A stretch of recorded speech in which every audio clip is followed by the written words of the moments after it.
Good evening, everyone, and welcome to Swimmer Sync 106. It is I, Mad Gamer the Second, and I am joined by the one and only Grace. How are you doing tonight, Grace? I am so absolutely wonderful. We're back again, I'm back to back. 2 weeks in a row. Can you believe it? Indeed, they couldn't keep us away, or rather, they just couldn't do without us. We'll be starting off with Stargaze versus the Jelly Squids. We got a nice lineup for us here for our first match. I'm excited. I'm very, very excited because it's two teams that I actually recognize. Stargaze, wonderful Low Ink alumni. They have been banned for like a year or two now, but they're going up against a very up-and-coming Low Ink team themselves, the Jelly Squids. I think they got second in beta bracket this past Low Ink April, so listen, Ooh, that was very literally nice. this past weekend. So listen. I think they can make something happen here. I'm always happy to see upsets, and I love showing teams that are on the rise. So I'm looking forward to this. I am as well. Our first match will be on the Rainmaker Manta Maria. Love to see some Manta Maria action. We did get a new map list. So I'm not gonna say it's my fault that it's in here, but it is my fault that it's in here. So, but it's a good thing. I really, really like. Oh my God, it's already happening. I love, love Rainmaker, Manta Maria. I think it's a really good slosher map. So I'm hoping maybe we'll see some. It looks like no. Oh my gosh, I'm so embarrassed. It's just mostly shooters. It's very upsetting. Mostly shooters. We have Splatlings on both sides. I think it just Stargaze with the double shooter, but we have two of the two dualies on the side of Jelly Squids here. Yo, you're so right. I completely hallucinated. It looks like Yi here is already going for the bunker there, trying to push them back.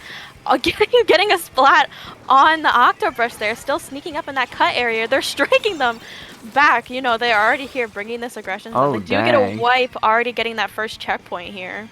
Jeez.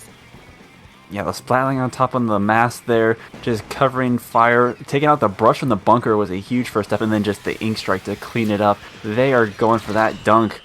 Wow. 40 seconds and they're done. Listen. People are looking at me right now, and they're like, Grace, that was a bit of a sweep. And to that I say, perhaps. But it was Rainmaker. Listen, that was just the warm-up. Jelly Squids, they can definitely make a comeback here. I believe in them. But yeah, now that you mention it, I hallucinated. There wasn't that many shooters, which I'm very, very happy about. Like we saw the brush, the squelchies. You know, I love me some squelchies. And both of them had heavies. Indeed, and the two shooters we did see were the T-Tech and the 52. Not something well, the T-Tech is pretty common, but the 52, that's a little bit rarer nowadays.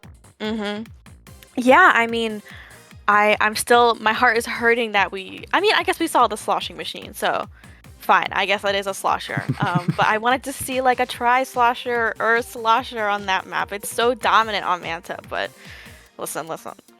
I think the comps that they pulled out that match will work perfectly fine on Clam's Scorch too. I think it's all about fighting for mid here, which you could say that about anything, but especially here because it can get rough. And then once they get that little pillow area and they push up near your basket, I mean, you just kind of have to throw bombs and pray. So I'm looking forward to see what Stargaze and Jelly Squids can do here. But do you think they're gonna run the same thing? What do you think? I don't know. I was a little bit surprised we saw the Splatling from Stargaze. I know Avril, I think they're a Charger main for the most part. Yeah. Now that you mention it, yeah, I think. So we'll have to see if they decide to stick with the Splatling, because Scorch Gorge is a nice Charger map, but at the same time, it is going to be Clam Blitz, so a little bit more mobility will come in handy. Definitely, and I think clams can play a little bit slower. So if Jelly Squids here kind of need a bit more of a coordinated game mode and less of a sporadic one like Rainmaker, they can probably get the upper hand here. It looks like they're sticking to the same comps, dare I say. No changes as far as I can see. Still sticking with the double dualies and the heavies on both sides. I am a big fan, honestly. Yeah, it looks like on both sides, their frontliners go down. They're really fighting for mid here. We see that Splatling trying to poke at that sloshing machine, but the Squelchies do go down. The Octobrush was running away. I think it's really funny when they run like with the brush down. It's really funny. And just the absolute trail of clams behind them. They got a bit of a tail, but they are going to be going down. And the Heavy's doing a nice job of playing defense, but with 3 members down, Stargaze is going to be opening up that basket. Yeah, and I think Scorch can be a little bit tough. I feel like the clam spawns can be a little awkward, and sometimes you're running around mid and there's none. But Stargaze here is looking to have a really good push. I mean, they have him kind of locked back there. That Wavebreaker is helping them push past the basket just a little bit, and the sloshing machine going down is also going to be in their favor. But it looks like they kind of want to keep the momentum up here. They were able to push them out long enough for the basket to close, but they still have a good amount of paint in mid, a lot of pressure, so it's going to be difficult for them to drop down. We see the Heavy Mark is still stuck up on their own plat and being pressured by quite a bit from the bucket, but nice pick on the bucket. Yeah, that was really, really good. I think if that sloshing machine had any more room to work with there, it really would have made them kind of get pinched, and they would have been getting killed in their own spawn, I guess. Now, 100%. And we see Avril on their Heavy just really putting on the pressure on the Grace, utilizing that run speed so well. And just with the back line up on this middle part, it's just incredibly difficult for Squids to be able to push back out, and especially with that T-Tech going down there. But Stargaze is going to go 2 down here. That T-Tech is off respawn. The Heavy's also going to go down. I'm hoping here this could be a really big play for Squids, but they don't quite have the clams up yet. I think it's like, going back to what you said before, like the clam spawns can be rather difficult, so especially when they're just retaking some of the map control, just trying to find the amount of clams they need. They do manage to get one, but 3 members down. I'm pretty sure 2 of them are to a bomb. Unfortunate. I do love some bomb kills, as you all know, my friends and family at home, because I am a junior player. But it does sting really bad when you go down to a bomb, especially during a push. I mean, it's just brutal. Nah, for sure. It's usually a very unexpected too. Definitely. And we see Stargaze here. They really just water off a duck's back with that push there. 2 of my friends who watch RuPaul's Drag Race. And they already have 2 balls here, and that gal already has a buttload of clams, and they're looking to make another push here. And with the splash wall, they can just hold so much ground, and that's going to be a delayed wipe on Squids. They already have it down to 6. They just needed 2 more clams to get this KO, and they are able to get them in. It was a tough upwards battle here for Squids. I still think that they could take the game 3. They put up one heck of a fight, I think. Sometimes when you kind of have a feeling that you might be a little bit better than whatever team's in your group, you kind of play a little reckless, and I think that leads to a lot of upsets that we see in SOS, that you kind of get a little cocky. And like, I get it. You've won Hammerhead 5 times in a row. I see you. But listen, some of those Lantern teams can take some games off of you. Nah, 100%. I feel like Rainmaker and Clamblitz, they are the modes that could just swing against you pretty quickly. So I think going something like zones, especially Hagglefish with that Heavy, this is definitely the match to take it back. No, you're so right. I said before that maybe clams would fare a little bit better for them, but I think out of all the modes, Splat Zones is very... I mean, it's literally stationary. It just sits in the floor. That is the object. Like, you just paint the floor, you know? Like, absolutely. So it's a lot easier to defend, and it's a lot easier to kind of maintain, I guess. So I think that this could be what Squids is kind of looking for to take a game off of them. I think running the brush and the tetras, there's some nice flanking opportunities on this map. And so I think they can definitely get some nice picks off of this if they play their cards right. Yes, and if they push in like with the Zipcaster popped off on them and like the Wavebreaker, if you all just kind of finagle it and coordinate it, I think it could be really devastating, like trying to push back into the zone. One thing they are gonna, because Stargaze is running the Ink Strike and the Booyah Bomb, and so far as I can tell, like they don't have anything of that caliber to combat, unless they do change their comp, which they might do. But I think the best they have is like the Reef Slider. That's the most paint heavy special they got.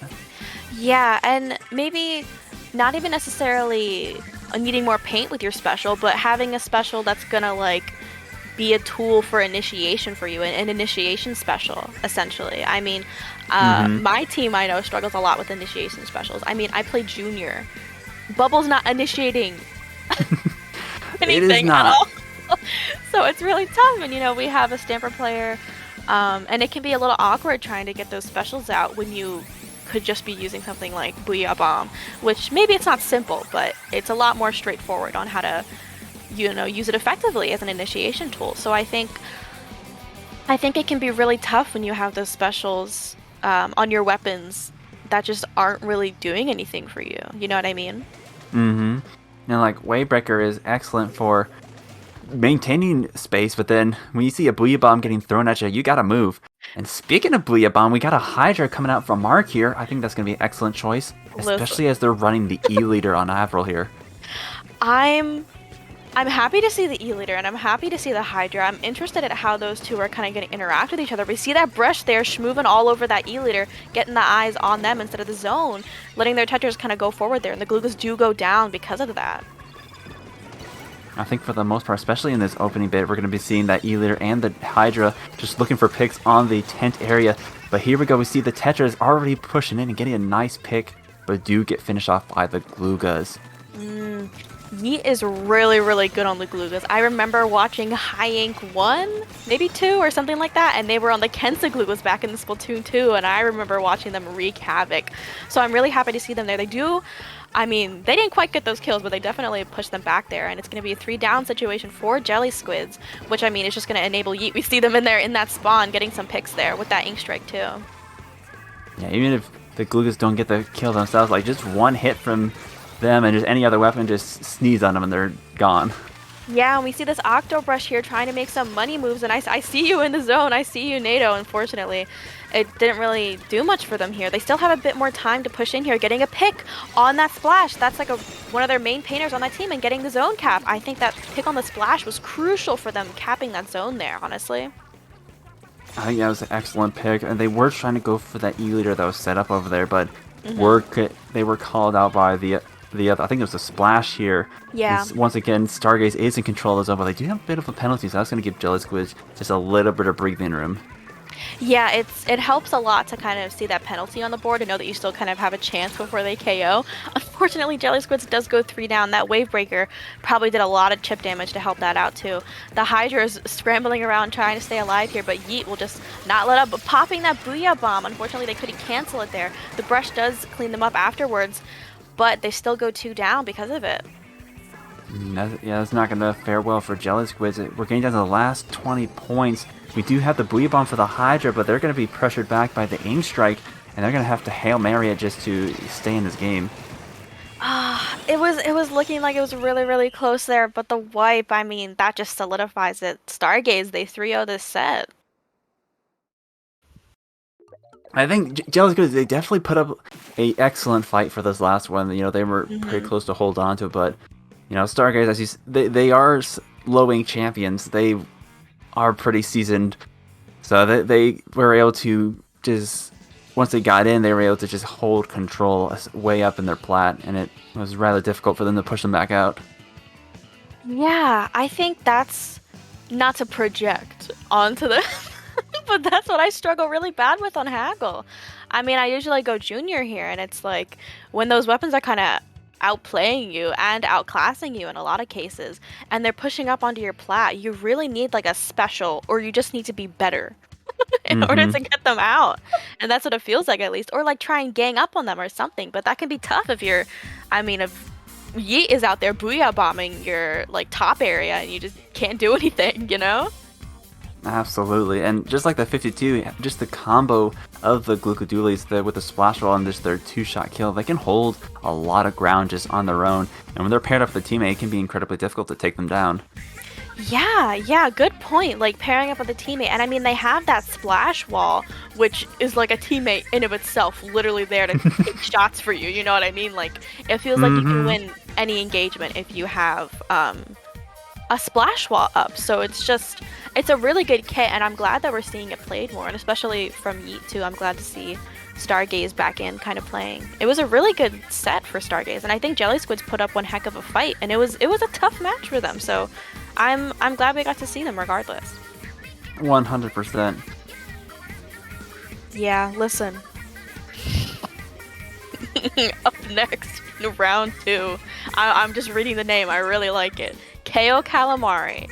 Classic Splatoon kind of name. versus McRib. I'm mad. Have you ever had the pleasure of eating a McRib? You know what? I don't think I have. I'm so sorry about that. I have not delved too far into the McDonald's menu, unfortunately. What? I am a simple man when it comes to just my cheeseburger. Really? Not even like a Big Mac? Oh no, I definitely prefer the Big Mac. Oh, okay.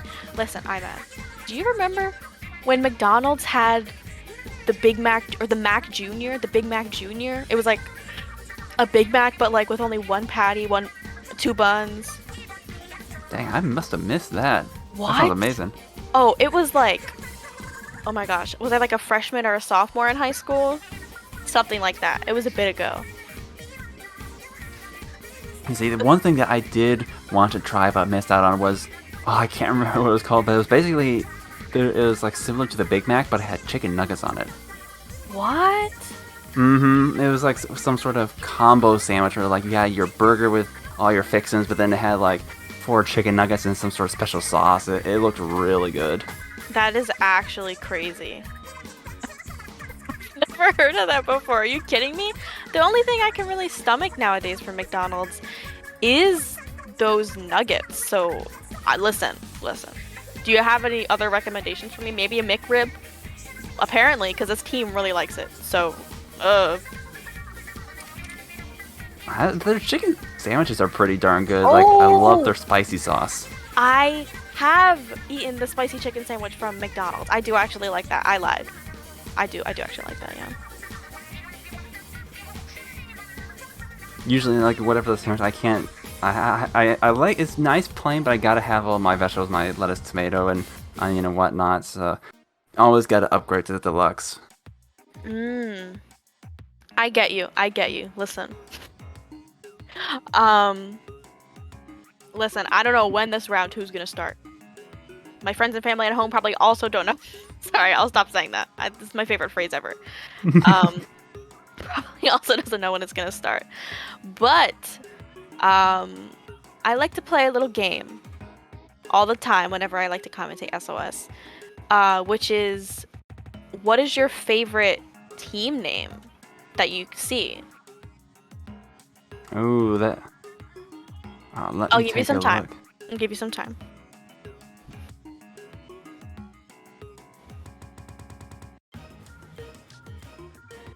I personally am a big fan of... Hold on. Let me read the full name, the full maiden name, if you will. Never mind. It's really long. I'm not going to read it. The Democratic Republic of something. We don't know of what. We don't know of what, but it's something. And I really like it. I really like that name. Oh, you're right. And I am not going to be able to begin to pronounce that either. I do see a team name named I don't even know. And to that I say nay. Because you should know. If you sign up for SOS, you gotta bring the pickup names. You gotta bring it. McRib over here. Take McRib. Inspiration from your environment. Like... Yes. No, listen. Somebody has to pull up under like Chalupa or like Gordito Crunch or something. I don't know. Listen. Rep some other foods. Like cherry limeade. Yeah. Oh, like cherry limeade is, well, that's literally a team. Of course, they're not a pickup. But like, bring food names. I guess, okay, cherry limeade's not a food. There's people are gonna get mad at me, but I'm just saying. I like when I can consume the team. You know what I mean? I can't consume Red Sun. Shout out to Red Sun, though. I do love Red Sun, but I can't consume that unless they like make a brand of like soda, like Red Sun. That would go kind of hard. That sounds like that's like an energy drink flavor right there. No, yeah, Red Sun. Call me up if you wanna make that happen. Honestly. Anyways, no more tangents from me. Maybe, just not right now. I'm mad. I gotta say, I'm a fan of C Drive. Like just as a computer major, just, like that speaks to me. That's Yes. so, and the clan tag too, which is that's so good. Is that okay? Hold on. First of all, Kayo Calamari, love the logo, very very pretty. Recognize these players. Excited to see them. McRib, is that the President Joe Biden with a McDonald's uniform on, but the background is Chick-fil-A? Is that Chick-fil-A in the background? What? Joe Biden would never. He would never betray McDonald's like that. I can't believe. I can't believe they did this to the President of the United States of America. They made him work at McDonald's and go to Chick-fil-A. These people need to be held accountable. I hope they watch this VOD back. And I hope they know I'm outraged. At least make them go to Taco Bell. But Chick-fil-A? Chick-fil-A. No. No. This is so upsetting. Oh man. This like really did him dirty. Yes.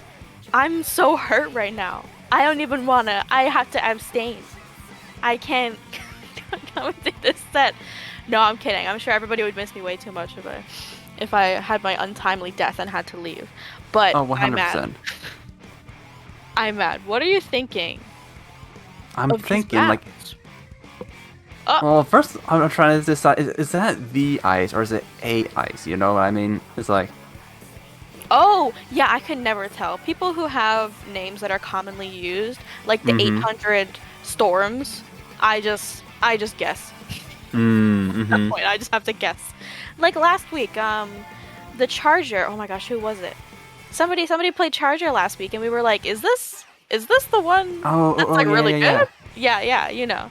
But it's tough. Listen, I don't blame y'all. My name is Grace. I haven't met another competitive player named Grace. But you know, it's kind of a more generic name, so I get it.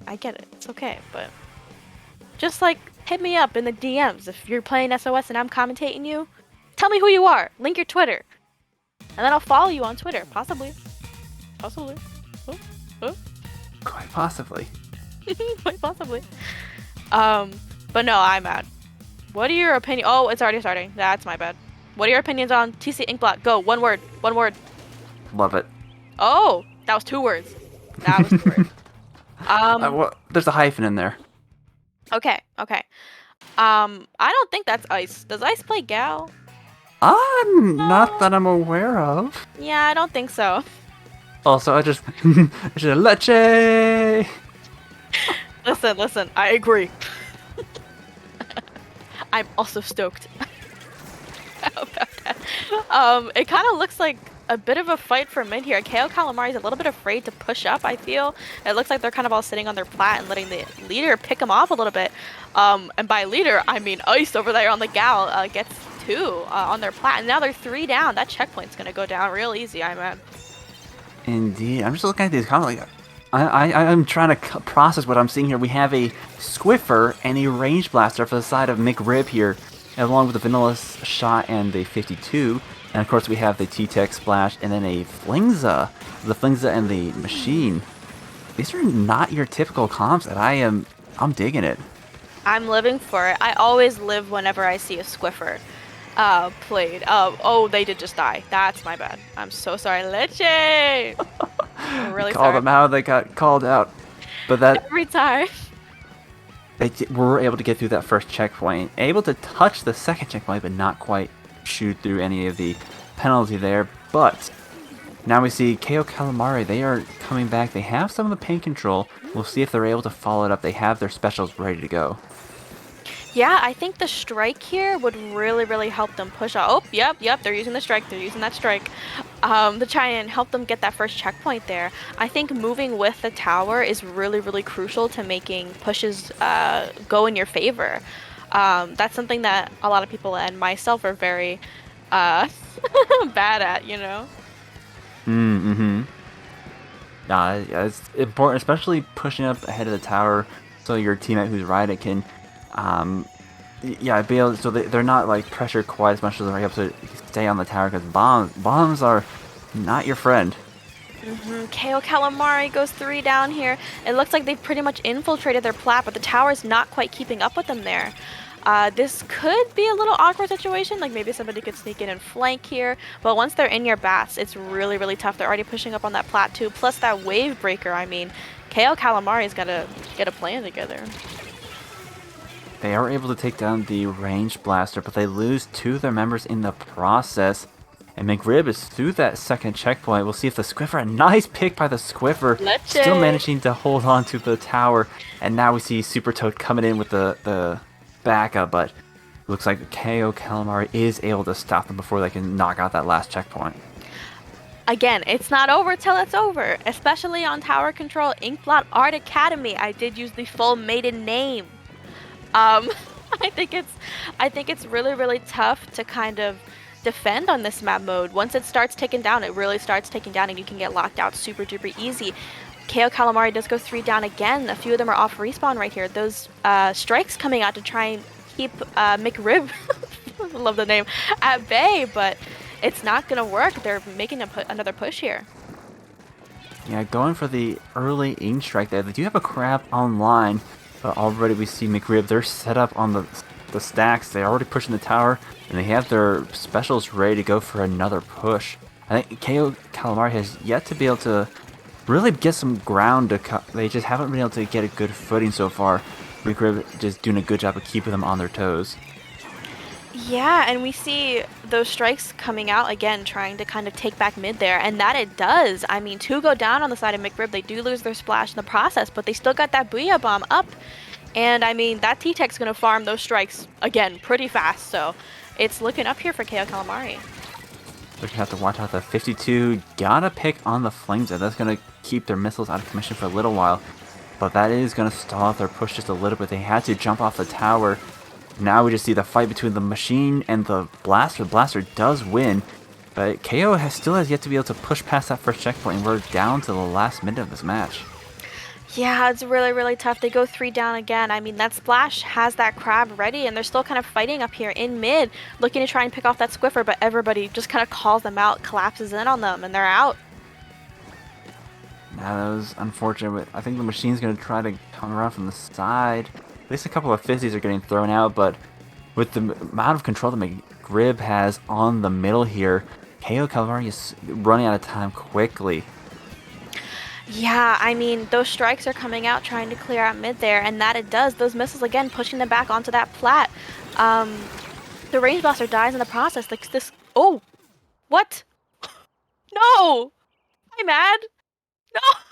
No, what happened? Did the Squiffer hop on the tower? I saw a bubble go off. I think they did. Looks like Kayo slipped off the tower at the most inopportune time because someone was waiting on that wall to hop on. That is so evil. Oh my gosh. Listen, McRib, they're evil. I'm kidding. That was a really good play by the Squiffer. I didn't see that coming at all. I mean, I'm still confused. I don't know exactly what happened, but I mean, it's so devastating when you're about to start making an overtime push because we saw them backed up there onto that plat, but they just didn't quite account for somebody sharking around and sweeping the tower out from under their feet.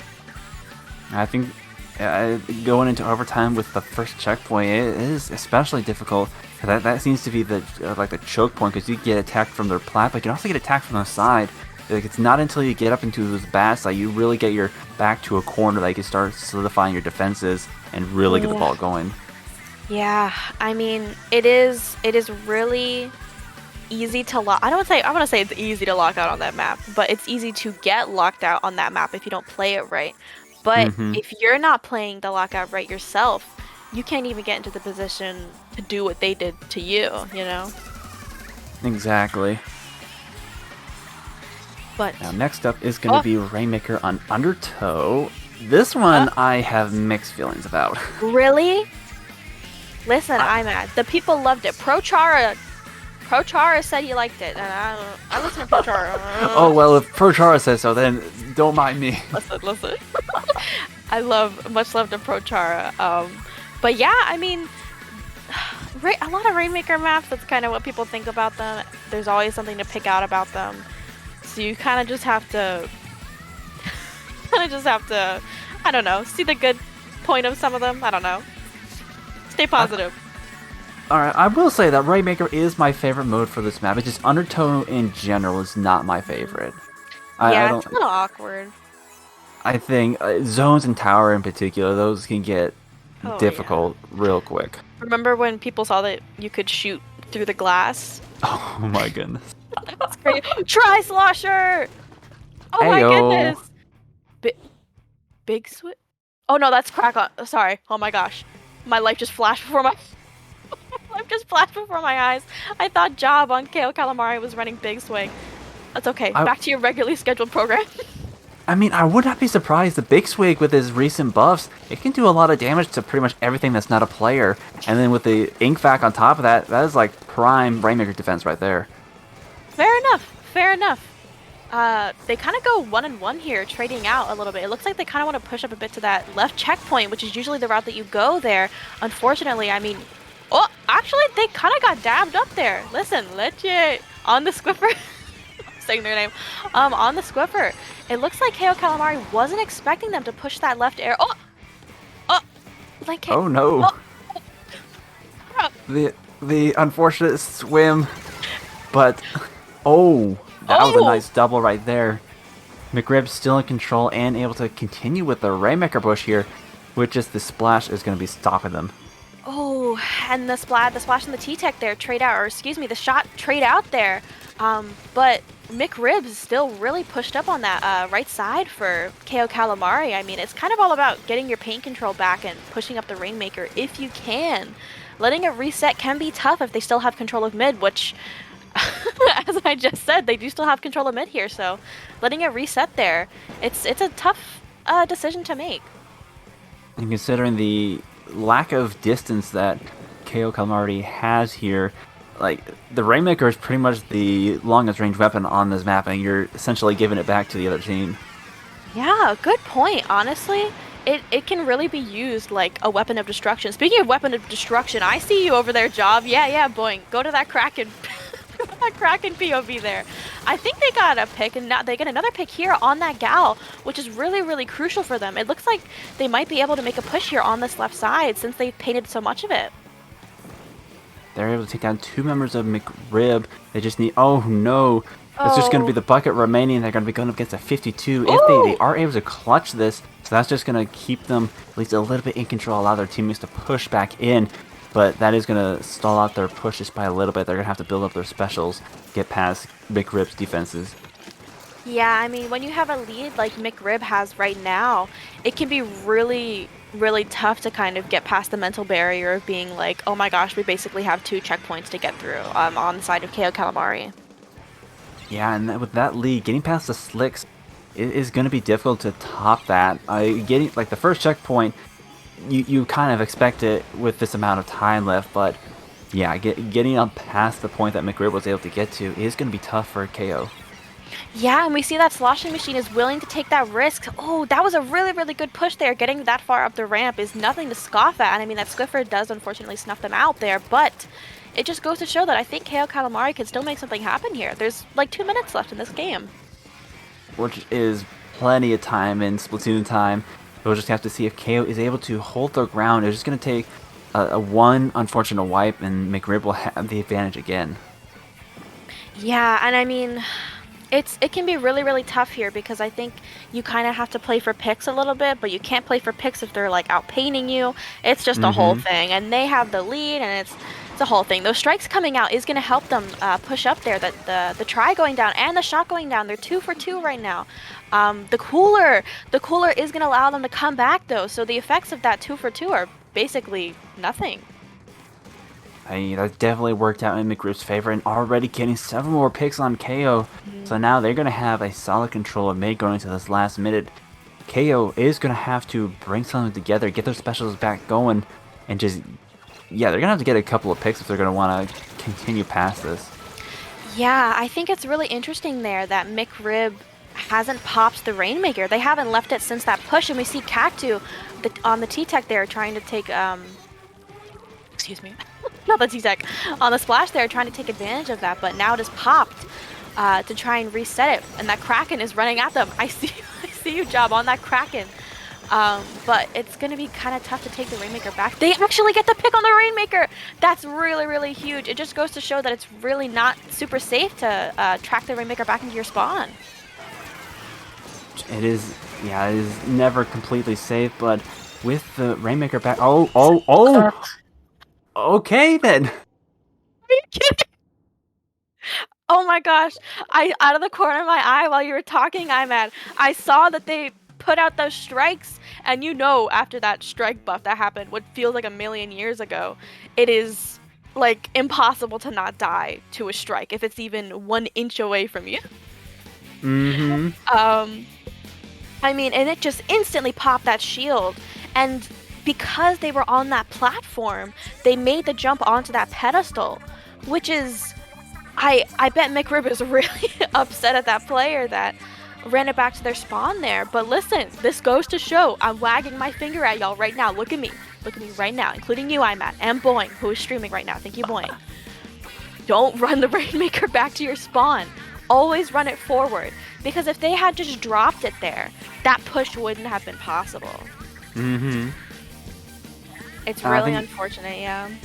Going back to, like, they didn't pop the Rainmaker, they left it sitting there, and that basically made, they made Kayo Calamari have to go into, like, go way into their base to get it. Like, yes, it's still going to be pushed there, but unpopped, and just with the amount of defense that McRib had in mid, it would cause Kayo to have to play a little bit more aggressively, play a bit more risky just to get it, because they had the last Rainmaker carry, they would have not gotten overtime out of that. But with that blitz, and because they had to pick up the Rainmaker and bring it back, that just gave Kayo Calamari the advantage there. And then I didn't even see that player that ran in and picked it up.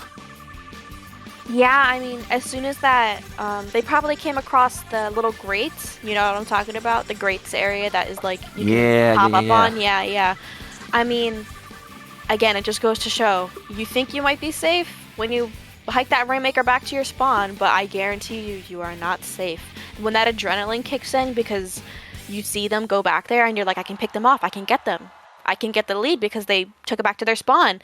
Nothing tops that. At least that's with me. Like, neuron activation, I'm like gunning for them. And a lot of the times it works. It really does work. But Clam Blitz Museum, what do you think's gonna happen? Because this is 1-1 right now. Oh my gosh, we're about to see what's gonna happen. I just talked for too long. I'm so sorry. But listen, we're 1-1 right here, and it's this could be the deciding factor of what bracket these teams make. Well, it looks like each of these teams have gone back to their Game 1 comps, bringing back the Flings of Roller and the Range Blaster on each of their respective sides. Double strike on the side of Kayo Calamari here, yeah. That's interesting, because Crab has a really good advantage, which is the purchase they can have with the amount of open space because of this map. But pulling out the strikes, you know, that's interesting. I wonder what they're planning to do with that. Yeah, honestly, and we see one of the players on Kayo Calamari is going to jump out there. Both teams have a decent amount of clams here. Either of them can make a push happen at any second. They could just build a ball up and then boom. Unfortunately, it looks like Kayo Calamari really has the map control here. I mean, their painting ability is just really tough for McRib to keep up with, I think. They got the delay 3 down, and then the pick on the Swiffer was huge, but then McRib coming back and just stomping out that push. They saw the players on their plat and just wiped them out. Now Kayo Calamari is basically back to square one again. Yeah, I mean,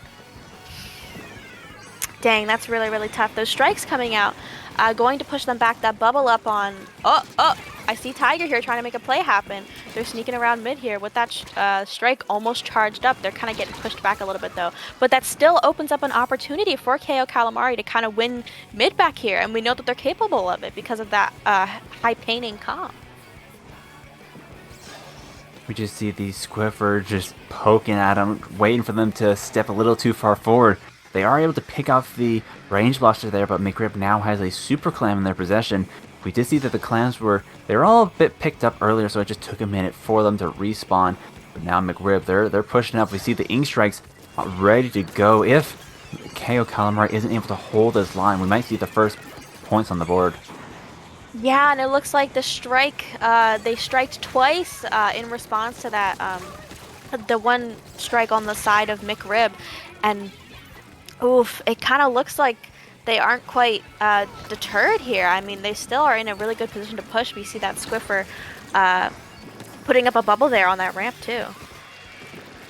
Just trying to find an opening, but they do go up to the Grace. That's going to be the ball in the basket. And now McRib, they have quite a few clams in their possession.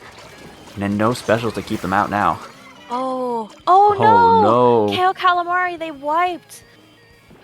I think if they can just get into a really good position here, and trying to sort of rain down on them from above like that sloshing machine is doing, I think that they can try and make a comeback here, but that Squiffer does have a ball. Whoa. Oh. Alright, that's gonna give Kayo Calamari a little bit of breathing room there. They did miss the ball there. They were spotted and were able to be taken out before they could get in range. So that's gonna give Kayo Calamari, they got a lot of map control back here. Yeah. I mean, their painting ability is just off the charts. We already see that T-Tech and Splash already have, like, what, 7 or 6 clans in their possession. I mean, they can definitely make a push happen here, but I think it's kind of all up to those initiation specials like we've been talking about, trying to get onto their plat. The Splash does go down, so that means that they lose one of their strikes there, but that Booyah Bomb missile and strikes are still up, and they haven't even used any of them yet. They are packed to the punch with just all the initiation specials. Like, they could just completely unload on McRib here, and they're going to have to move, but they often just hold out for the time being, trying to get a couple of picks first, but it may not work out in their favor. We see the T-Tech getting a nice pick there, and Tiger having responded with their own Ink Strike. They are able to get 2 of the picks, but the Squiffer's still up, and they are defending. Yeah, and I mean, another strike coming out from Kayo Calamari, but they really only have that ball to work with. I mean, they got a little straggler clams there. That T-Tech is really trying to hold the line, trying to keep that ball. They missed the ball! Kayo Calamari, no! And the strikes just finish off that sloshing machine trying to get it in, but they only have 2 clams on the side of Kayo Calamari. I mean, how are they going to make something happen here? Ooh, we see the super jump. Where's the super jump going to? But then the Flingza is still able to keep up the pressure, and then the couple of clams to keep the basket open. We'll see if they're able to get it in. They are able to get that second power clam in, and they're still going. McRib trying to keep them out, just picking them off one by one, but they keep on coming back. Yeah, and we see they're passing clams to job. They're really smart play on the side of Kayo Calamari. They know that that push isn't going to be enough, so they immediately build another power clam to make sure that overtime goes into effect. Oh, and that's already 2 down for McRib, but again, they lose 2 of the members in the process. It's going to slow down. I think they're going to have to pick off that Squiffer who's playing so good defense around the basket. Oh, they pick him off, and now here comes the Booyah Bomb. This is exactly what they need. They have 2 power clams. Oh, no, they can make this happen if they can get them in, but no! Time runs out. The ball is literally in motion, but it can't quite break it open. McRib taking game 3. One of the saddest facts that I learned, this is also a fact of Splatoon 2 as well, is that when you throw the power clam and it does that little twirling animation on the basket itself, that's it doing damage to the basket, so it's wearing down the basket to then score into it. So if you hit it with the power clam and overtime is about to finish, it's still technically not open. The basket is not open, therefore overtime is just going to end like as if you hadn't even scored at all. Wow. That is so deeply unfortunate. Like, I know. I didn't even look and see what their score was with 2 power clams. Would they have been able to even get that lead back there? If not, they would have been able to afterwards, because I mean, I think on the side of McRib they had 3 down at that point, so they could have gotten those 2 balls in, and then somebody could have ran back to around mid, somebody could have kept up the pressure, and they probably could have gotten the lead. So It's really Mm-hmm. unfortunate. I mean, as soon as that Flingzo went down and they had the power and that the overtime there was only a sliver left, I kind of knew that it was just it's not gonna happen. Really unfortunate for them, but it goes Like to the. show McRib probably knew that, and they knew that if they just waited out the timer and they just held them back as long as they could, that they would Mm-hmm. win that match. So I mean, it's both a compliment for McRib, but also very painful for Kayo Calamari. Yeah, with McRib in the lead, they had the advantage. All they had to do was play for time, and they did that really successfully. Mhm. But KO Calamari, they kind of clutched up, like they Mhm. picked off so many of McRib that they had a shot at the basket. They were able to get there. It's just they weren't quite quick enough to get it done. Yeah, I mean, it was a really, really good set nonetheless. And I mean, again, it just goes to show that it's very important to make sure that you play all of your games because they all really, really do count. Even though it was a Mm-hmm. 1-1 there, it still matters, you know? Yeah, that one match will come in handy later on. Mhm.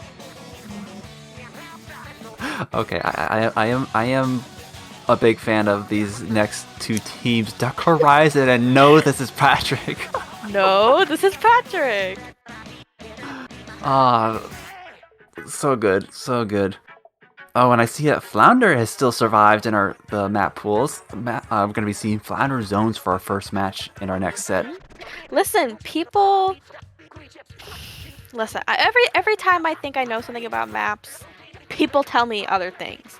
Like every time I open up Twitter, I see people being like, "Flounders are really." Or Flounder Zones is a really great map mode, and I'm like, cool. And then I scroll a bit, and then people are like, when are we gonna stop pretending that Flounder's good? Like, what do you want? What do you want from me? Just I make up don't your know. minds. Make up your minds.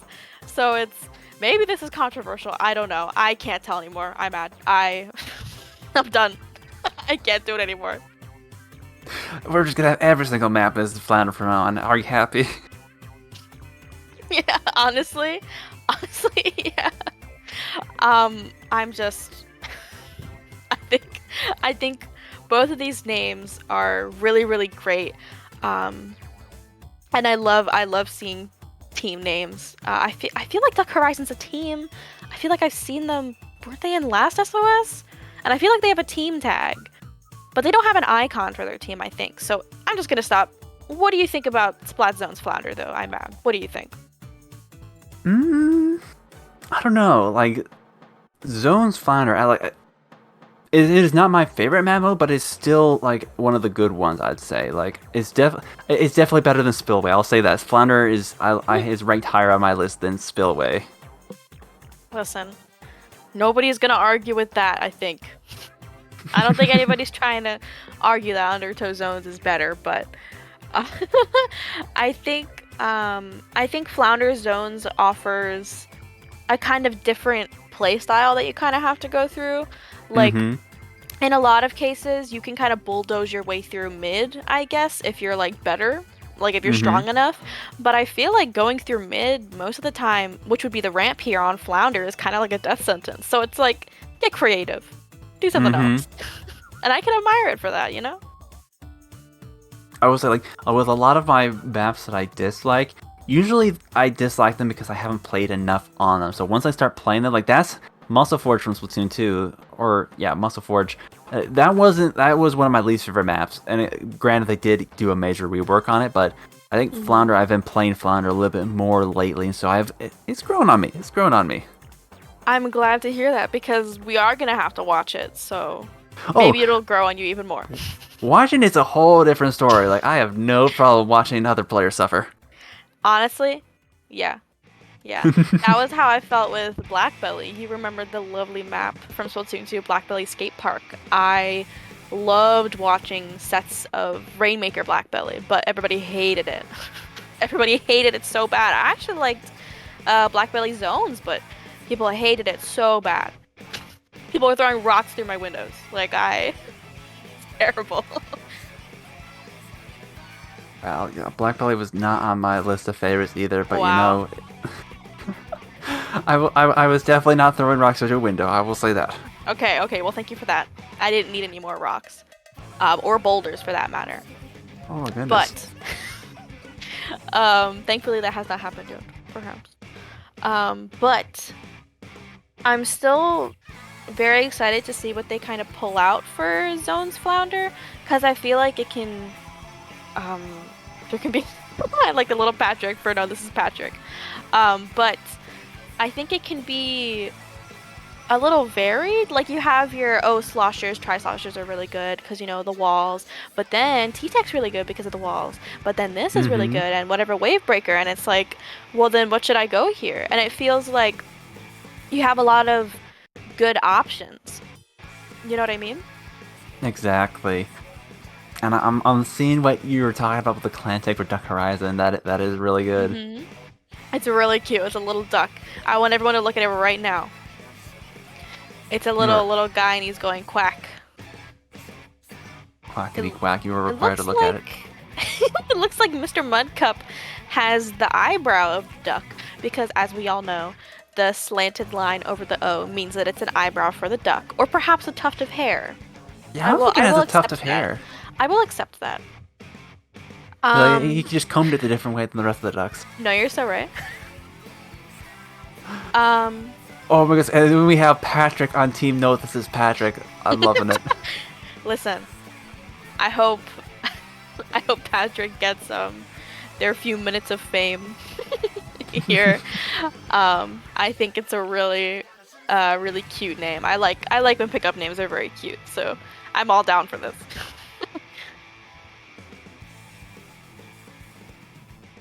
I'm not too familiar with the players on these teams, so it's going to be a bit of surprise, like what they're going to be choosing to run. But to be honest, like all of the comps I've seen so far tonight have been a surprise to me. Yeah, a little bit. Even when I was expecting one thing, they kind of went the other way. Like we saw Range Blaster Squiffer in our last one. Like what? But I don't know. Well, You know, they could run a Squiffer Range Blaster combo for this, but maybe not for Zones and Flounder. Maybe something like TC Flounder would work, but there's a little bit more paint was required. Yeah, and I think initiation specials are very helpful here. I mean, I keep throwing that word around constantly, but it can be really tough, and I think flanks are also really, really good on Flounder. You always have to be mindful of them, and you always kind of have to be flanking yourself too, so it's like double-edged sword, you know? Well, speaking of flanks, actually, Wave Breaker is really good for holding ground here because it can't reach all the way to ground. However, when it's running, you literally cannot go up the wall without getting spotted because there's no way to jump over it. It's like you're just going to be marked, and you'll be spotted out. Right, and if you're like trying to like low-key run away a little bit, or if you're already weak, I mean, it's just over from there. So, it can be. There's a lot of specials that are pretty devastating on Flounder. So I'm interested to see which one of them they bring. Like we talked about Tri-Strike, for example. I think Tri-Strike is a good bet, especially considering, again, it is Zones. It is a fantastic special, initiation special for Zones. Yeah, listen. On the bread spectrum, of all the different kinds of bread, where is Flounder? What kind of bread is Flounder? You can think about this, IMAD. I can give you some time. I know this is a loaded question.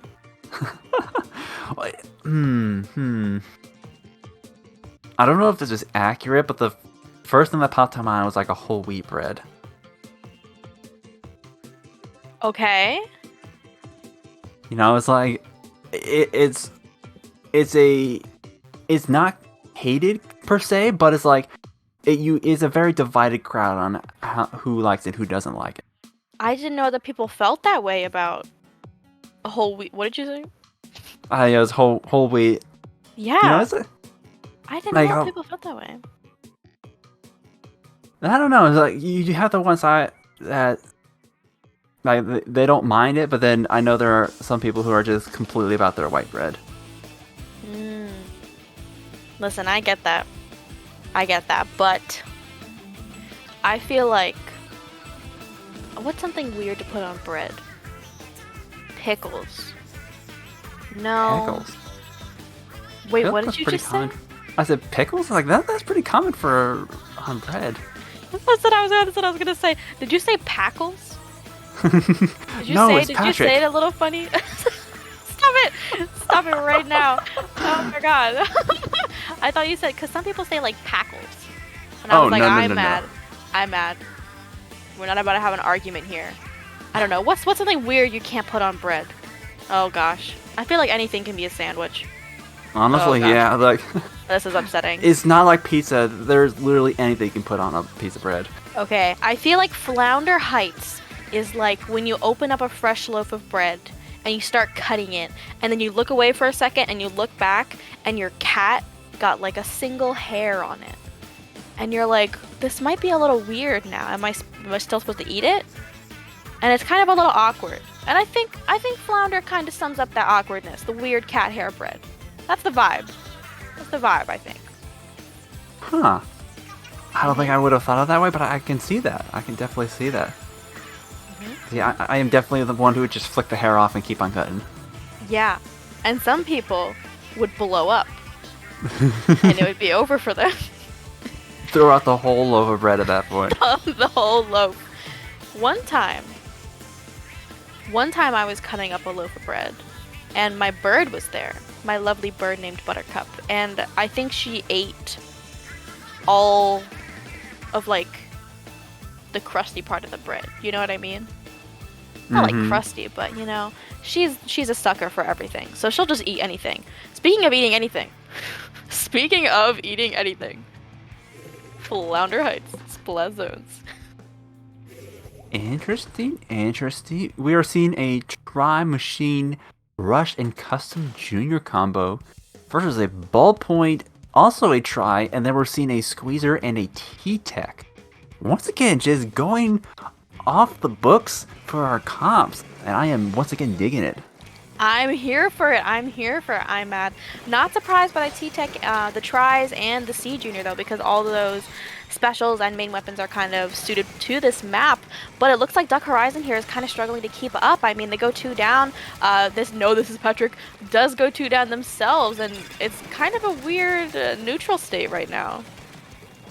As we are having we do have the dual zones, like you gotta get both the, well, there goes the Ballpoint holding that zone, so now, This Is Patrick is in control. Yeah, and I mean, those strikes come out to no avail, not quite picking anybody off, but they're still kind of holding their ramp area here. I mean, it's a real skirmish here in the zones. I mean, I feel like This Is Patrick is kind of giving up the zones a little bit, giving them some breathing room to try and come back and take it back from under their feet. I think Flounder is tough because of the verticality. You have to be pushed up a little bit farther than you normally would in order to utilize those strikes effectively. You can't, if you're just gonna chuck them out for paint, they're gonna be able to paint over it really quickly. But using it to initiate those fights to push in, you got to be kind of pushed in already. Yeah, and we see Duck Horizon here. It looks like one of them made the zone a little bit neutral there, but they're opting to sort of go up through the ramp, which is really, really dangerous and can be really tough to kind of push in from. And we see those strikes coming out from the T-Tech, which can be really devastating, possibly neutralizing that zone. Not quite.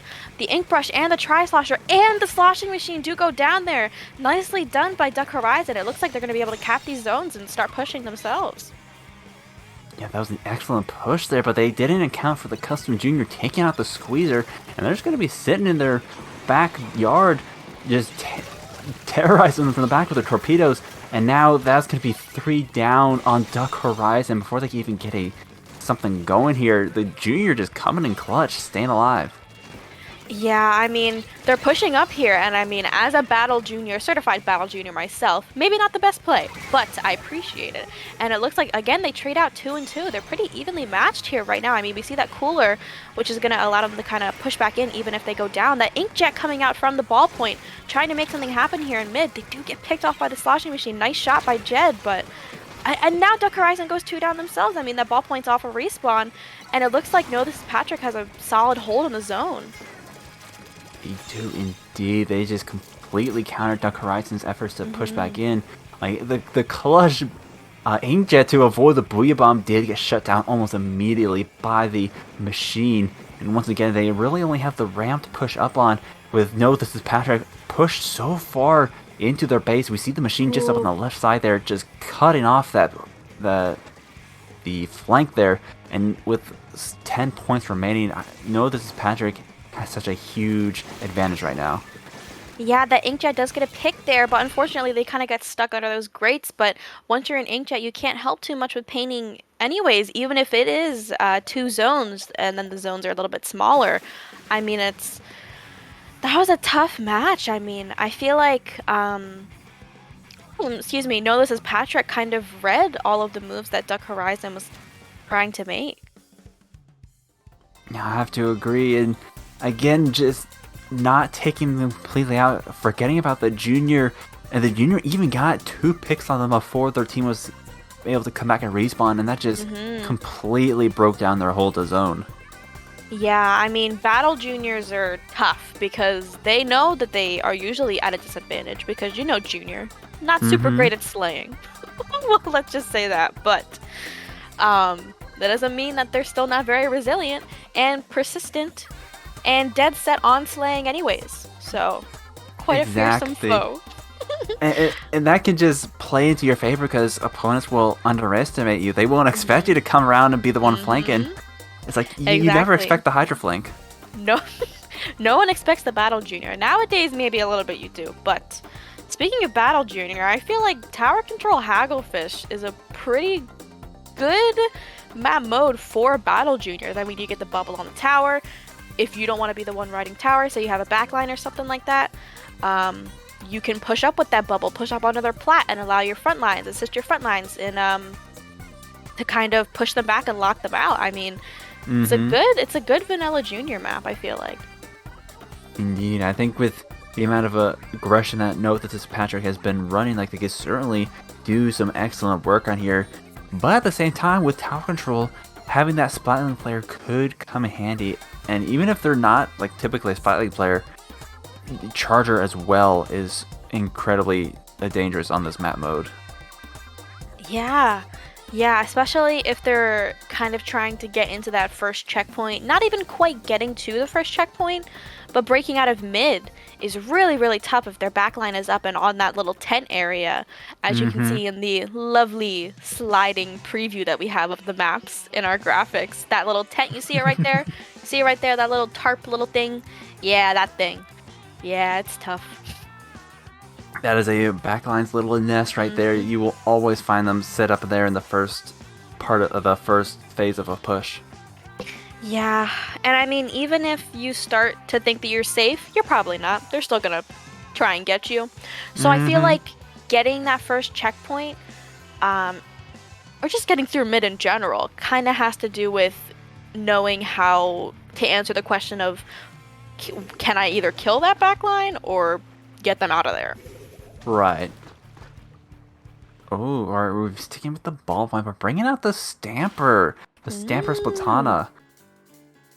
But no change is going to be coming out for No, This Is Patrick. Yeah, I'm very much here for it. I think Stamper's really, really cool. We see Mr. Mudkip going on the side there, poking at that sloshing machine. It looks like most of No, This Is Patrick is flanking on the left side. Do I see that correctly? Yes, I mean, 2 of them are there pressuring, forcing them to crab. But that means that the tower is basically defenseless, and that poor sloshing machine that was once there gets picked off immediately, and the tower is going in that right direction. So, I mean, it was a little bit of a fruitless endeavor there for No, This Is Patrick. Oh, but that is going to be 3 down on No, This Is Patrick with only the machine, and that Swagger MC is going to be taking them down, and now with the crab out, that's going to give them a huge pushing power for this first checkpoint.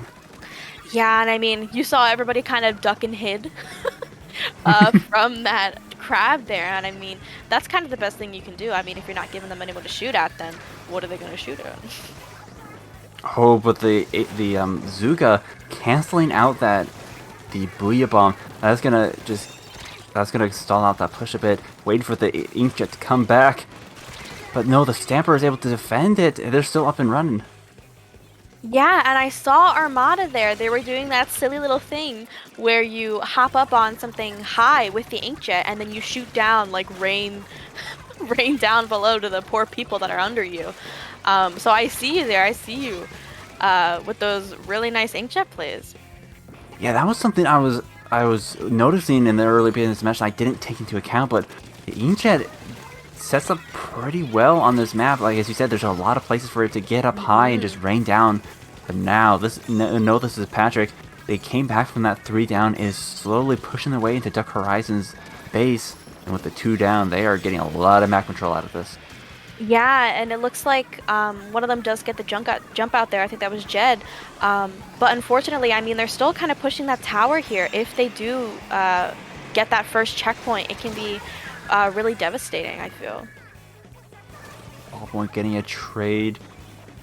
The rest of the members are just trying to poke at the tower, but even with the Booyah Bomb, note that Patrick hasn't left it completely, and that's going to give them that first checkpoint.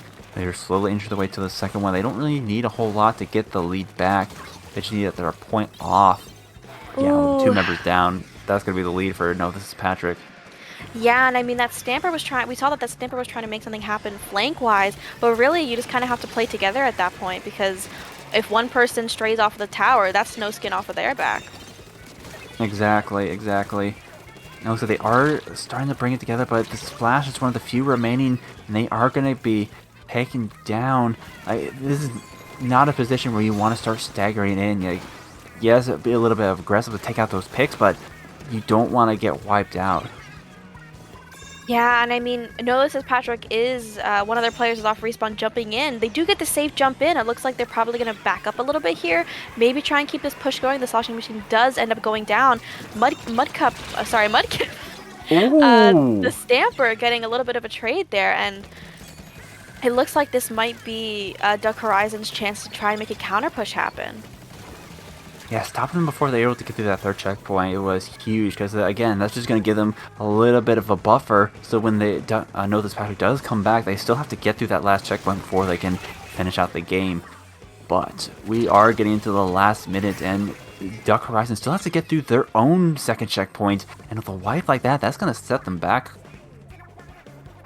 Yeah, I mean, it's going to be really, really tough here, especially because that first checkpoint has already fallen. And I mean, they chipped into a little bit of that, the last checkpoint.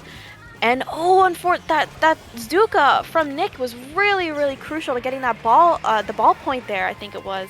And I mean, they've just got complete control of their plat here. I mean, they're dropping in, they're trying to get some picks here. They have to kind of go into the areas where they don't have as much paint, and this shot is just cleaning them up. Mudkip is able to take down the shot, but they are the last one up. It's a fight between them and the machine. With a checkpoint out of the way, they have to win this if they want to keep it going. They were able to stall out long enough for the team to respawn. 7 points left before that KO with 20 seconds left. This is just this is Patrick. They just gotta play for time once again. Yeah, and I mean, on the side of Duck Horizon, they've really got to play together here. Oh, they do get wiped. No! Oh my gosh, that was really unfortunate for them as I start to commentate on how they could possibly turn this around. They did not turn it around. But still a very good showing from Duck Horizon. I feel like they were really, it wasn't super dominant.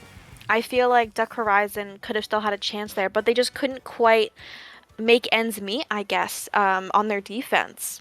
Mm-hmm.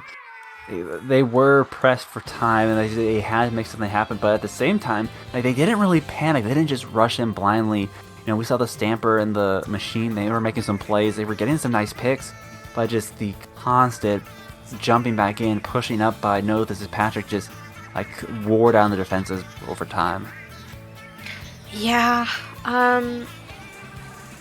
but Rainmaker Scorch Gorge is different, to say the least.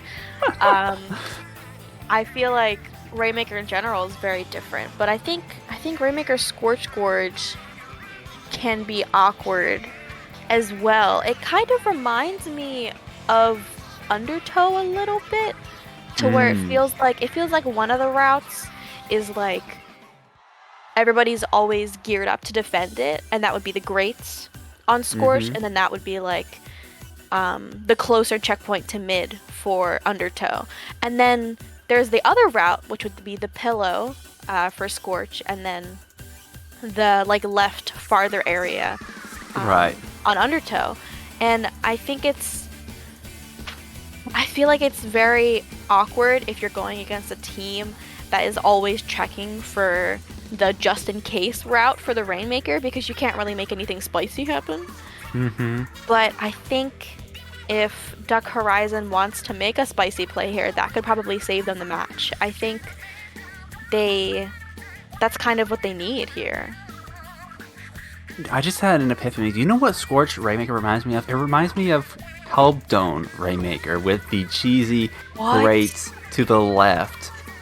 Is Scorch, you have a little bit more leeway. Like Hehdhdud, if you push up too far and they take it left, it is so much time to get back and stop them. They can get so many points off of that. But with Scorch guards, like you still have that cheeky left flank, but it seems like the defense, the snipe there is like you got a little bit more space to be able to get back and stop that if they do choose to go that way. Yeah, and I think what sets it apart, like you were saying, from Hehdhdud is that it's a lot easier to spot when they're going for it, or rather it's a lot easier to punish, because I feel like on Hehdhdud it's a little more split, like there's literal pieces of the dome like blocking you from killing that flank. But I mean, on here they're just kind of in your face, that checkpoint is right in your face. Yeah, pretty much the entire team, they don't even have to drop to contest the pop. Hehdhdud, you kind of have to drop beyond that wall, and it's just the backline usually left remaining. But we do see there's a Patrick getting the pop there, but they lose their machine in the process. And their junior. Oh, that really, really stinks. I feel like that junior there was probably, they popped that bubble to try and contest mid a little bit. We see that T-Tech trying to make a play happen. They do get the Rainmaker, which is really, really big for stalling that push a little bit, but I feel like This Is Patrick is still 2 down, and I mean, that one measly pick isn't going to stop this from happening, Yeah, Duck Horizon, they are on a rampage right now, already getting so many picks right off the bat. They're trying to build up the momentum early just to get this lead going, because once they have that lead, they can just sit back and have a little bit of comfort space, and they're doing such a good job of keeping This Is Patrick away from their Rainmaker carrier. Yeah, they go 2 for 2 here, but Duck Horizon is not about to give up this push that they have going. They're probably going to get some jumps in here. Oh, never mind. No, This Is Patrick definitely wanted to get that pop.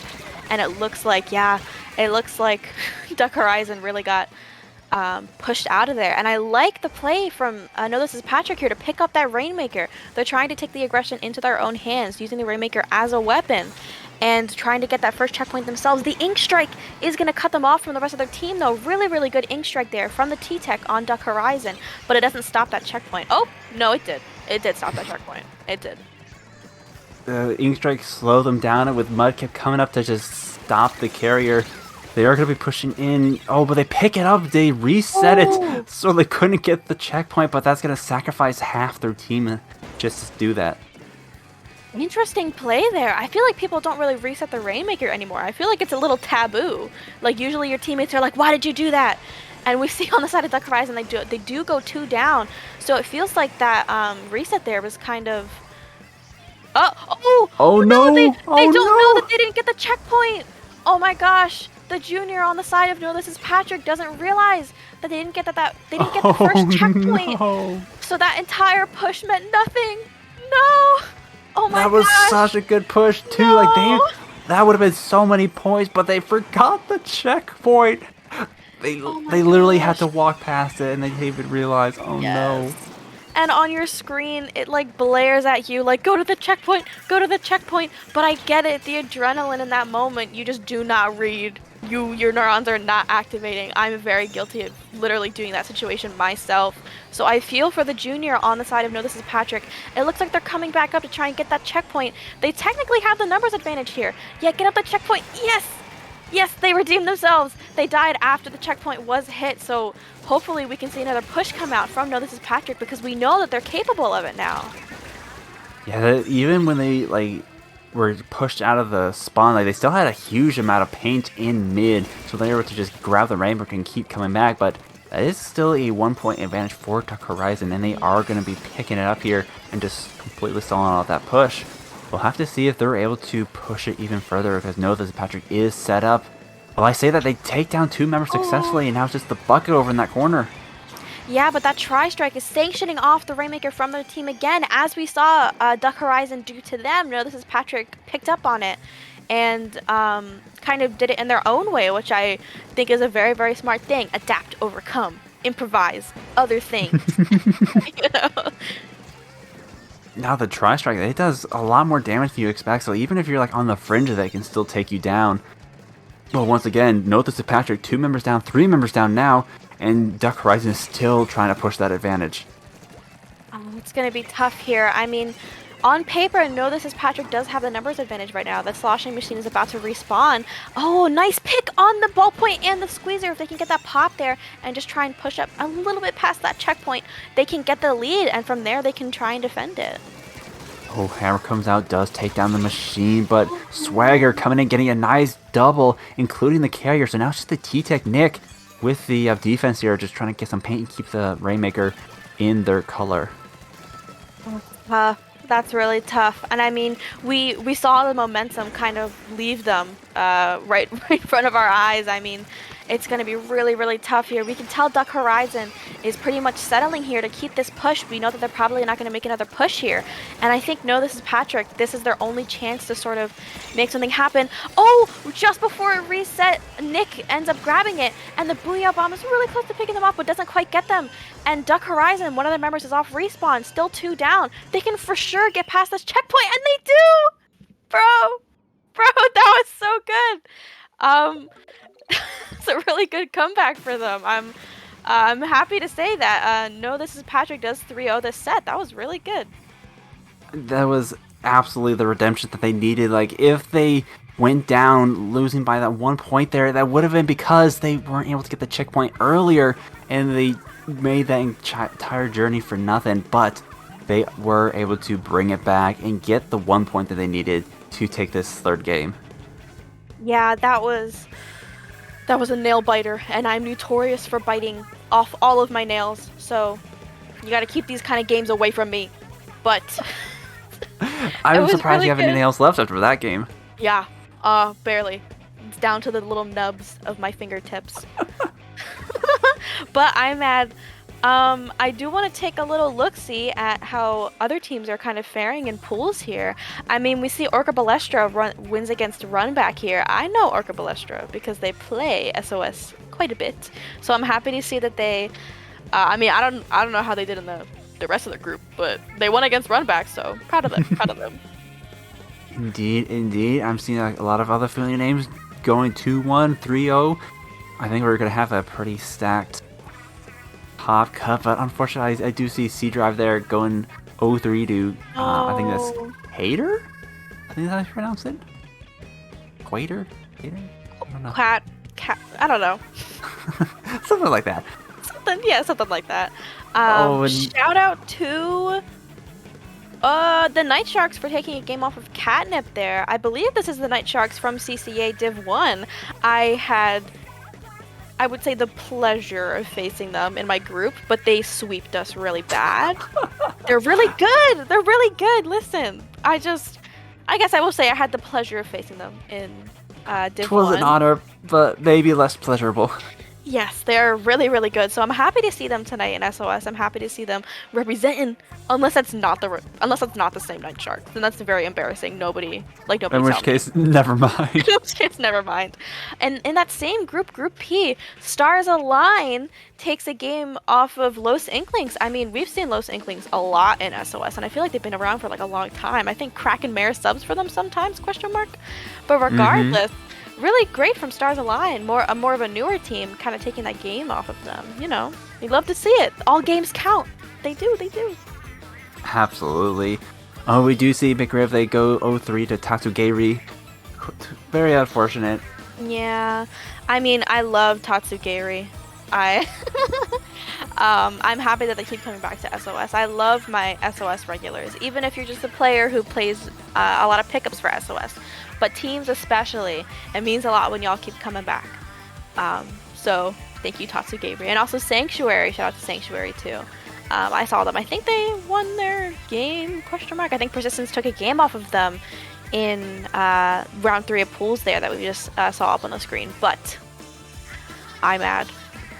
I don't know about you, but I need some water. I need a bathroom break. I would have to concur with you there. I don't even... Does concur mean agree? Yes.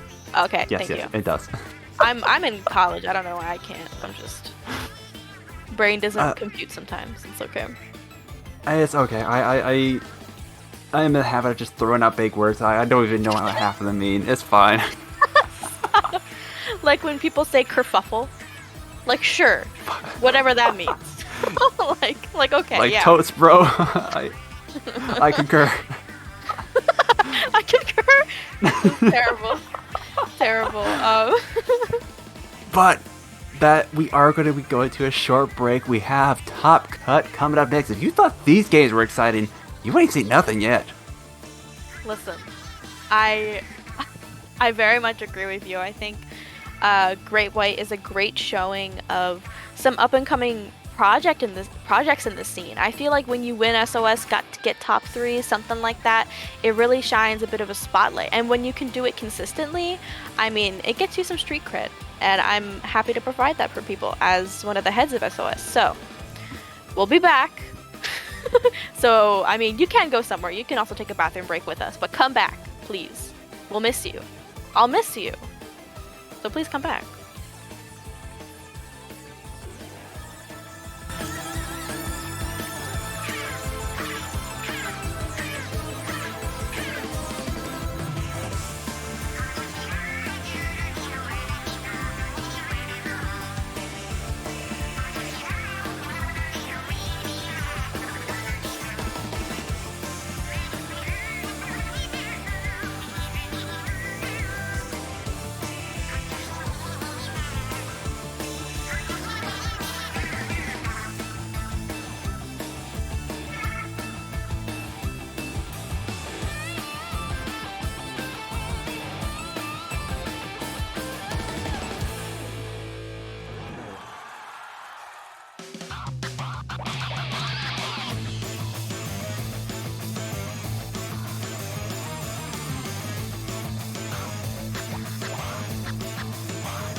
Hello everyone, welcome back to Swimmer Sync 106.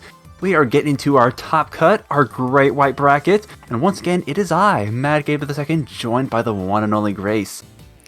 The one and only Grace. Indeed. I'm mad. I put in a special request for this match. I said to the SOS staff that are currently staffing today, make sure to give them a warm thank you if you see them. I said to them, I want to see Red Sun and Daquan fans 37 on stream. And they said, sir, yes, sir. And here we are. We are watching them. I put in a special request, presidential request, and we're here. I'm ecstatic. I am so excited. Indeed, we are going to be starting off our set with the Manta Maria Flambless. Oh, that's crazy. Listen, some people apparently don't like Manta. Listen, some people apparently don't like anything. Again, I'm getting rocks through my windows, haters everywhere. Everyone hates me. That's okay. Manta Maria haters are crazy, I'll just tell you that right now. That's what I'm saying. I was so excited for this big boat to be back in the maps. When it got added back, I was so excited. I think it's so funny that it's just a big boat. I think it looks funny. I think it's very funny that there's just a mast in the middle of the map. Like, sure, why not? Actually, there's two big masts. Like, why not?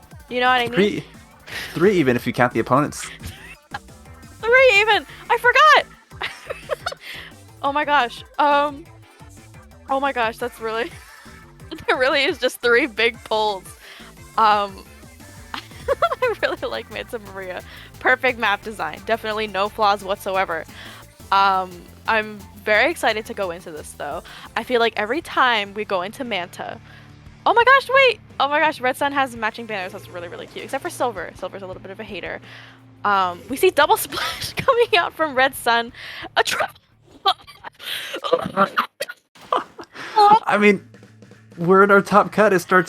We gotta start making our crab quota once again. Oh my gosh. What? No. I was about to say, that I wanted to see sloshers. I was instead greeted to none. Oh, we got one. There's a machine in there. Okay. I guess on a technicality, there is a slosher. We see a crab already popped, sweeping them up on that plat area there, kind of taking control of mid. As we see, they're kind of all pushing Red Sun back to their bunker there, into their street. And I mean, it's looking like a very promising push here from Daquan fans. Indeed, they got it. Red Sun. They're pushing way back in the base. They don't have clams though. That is the unfortunate thing. Like I guess they have enough to make the power clam, but they haven't quite put it together yet. And now Red Sun, they are breaking out. They're done with that. They really said, screw you and your triple splashes. I'm killing 2 of them and I'm scoring in your basket. Like, what a godly move. I applaud them. You know, they were just biding their time, and now they got clams aplenty to throw in there. They're down to 60 already. Yeah, and it looks like that wiper there could still try and get some more clams, and they're kind of sneaking up a little bit here. Oh, that clam didn't quite get in. It looks like they can maybe get a double here. They do get a double. They do sort of trade out though. That jump coming in into their street area. Somebody booyah'd. I agree. What? Nobody booyah'd them back. All right, that's upsetting. I don't know if Red Sun can clutch this out then, but it's like Daquan fans popping that booyah bomb there, trying to get control of the opponent's plat. Are kind of pushing up here, and they do have a little bit of clams, so if we might be looking at a counter push here. Yeah, the wiper there, they got so much value out of that engagement. Like, not only did they take the 2 members down, but like they still laid the other team for so long. Like their team was able to respawn and come right back. Yeah, and we see Daquan fans again. They go 3 down here. Again, Red Sun saying, I hate your triple splash. I'm killing 2 of them and your sloshing machine just for good measure. They're taking control of their street area by getting that crab on the bunker. Really, really good play from being there. Unfortunately, the crab does end, and so does their momentum, I feel. They kind of take that bunker back from Red Sun, getting 2 down. A splash does go down in the process, but now they're kind of trapped in that plat. I feel like it's one of those instances where like they had the push going, but then they didn't quite have the clams ready at that moment to push it, and so then Daquan fans was able to capitalize on that and just counter push them out. But now Red Sun is able to get those clams in, and they do break the basket with the penalty now gone, so they could possibly throw some more in. Yeah, no, it looks like again they just kind of got soft locked out of there. I'm not really sure if there's a word for it, but they couldn't really score past that power clam, which is really unfortunate. And it kind of gives Daquan fans a free pity there. That crab, I think, just got a double in the bunker there. They're kind of taking control, taking that bunker back from Red Sun there. We see Nico on the Wiper getting a pick. That was really, really massive for stopping them from getting the momentum up. In mid, they get a double. Huge, huge. Again, saying, I hate triple splash. I'm going to kill 2 of them.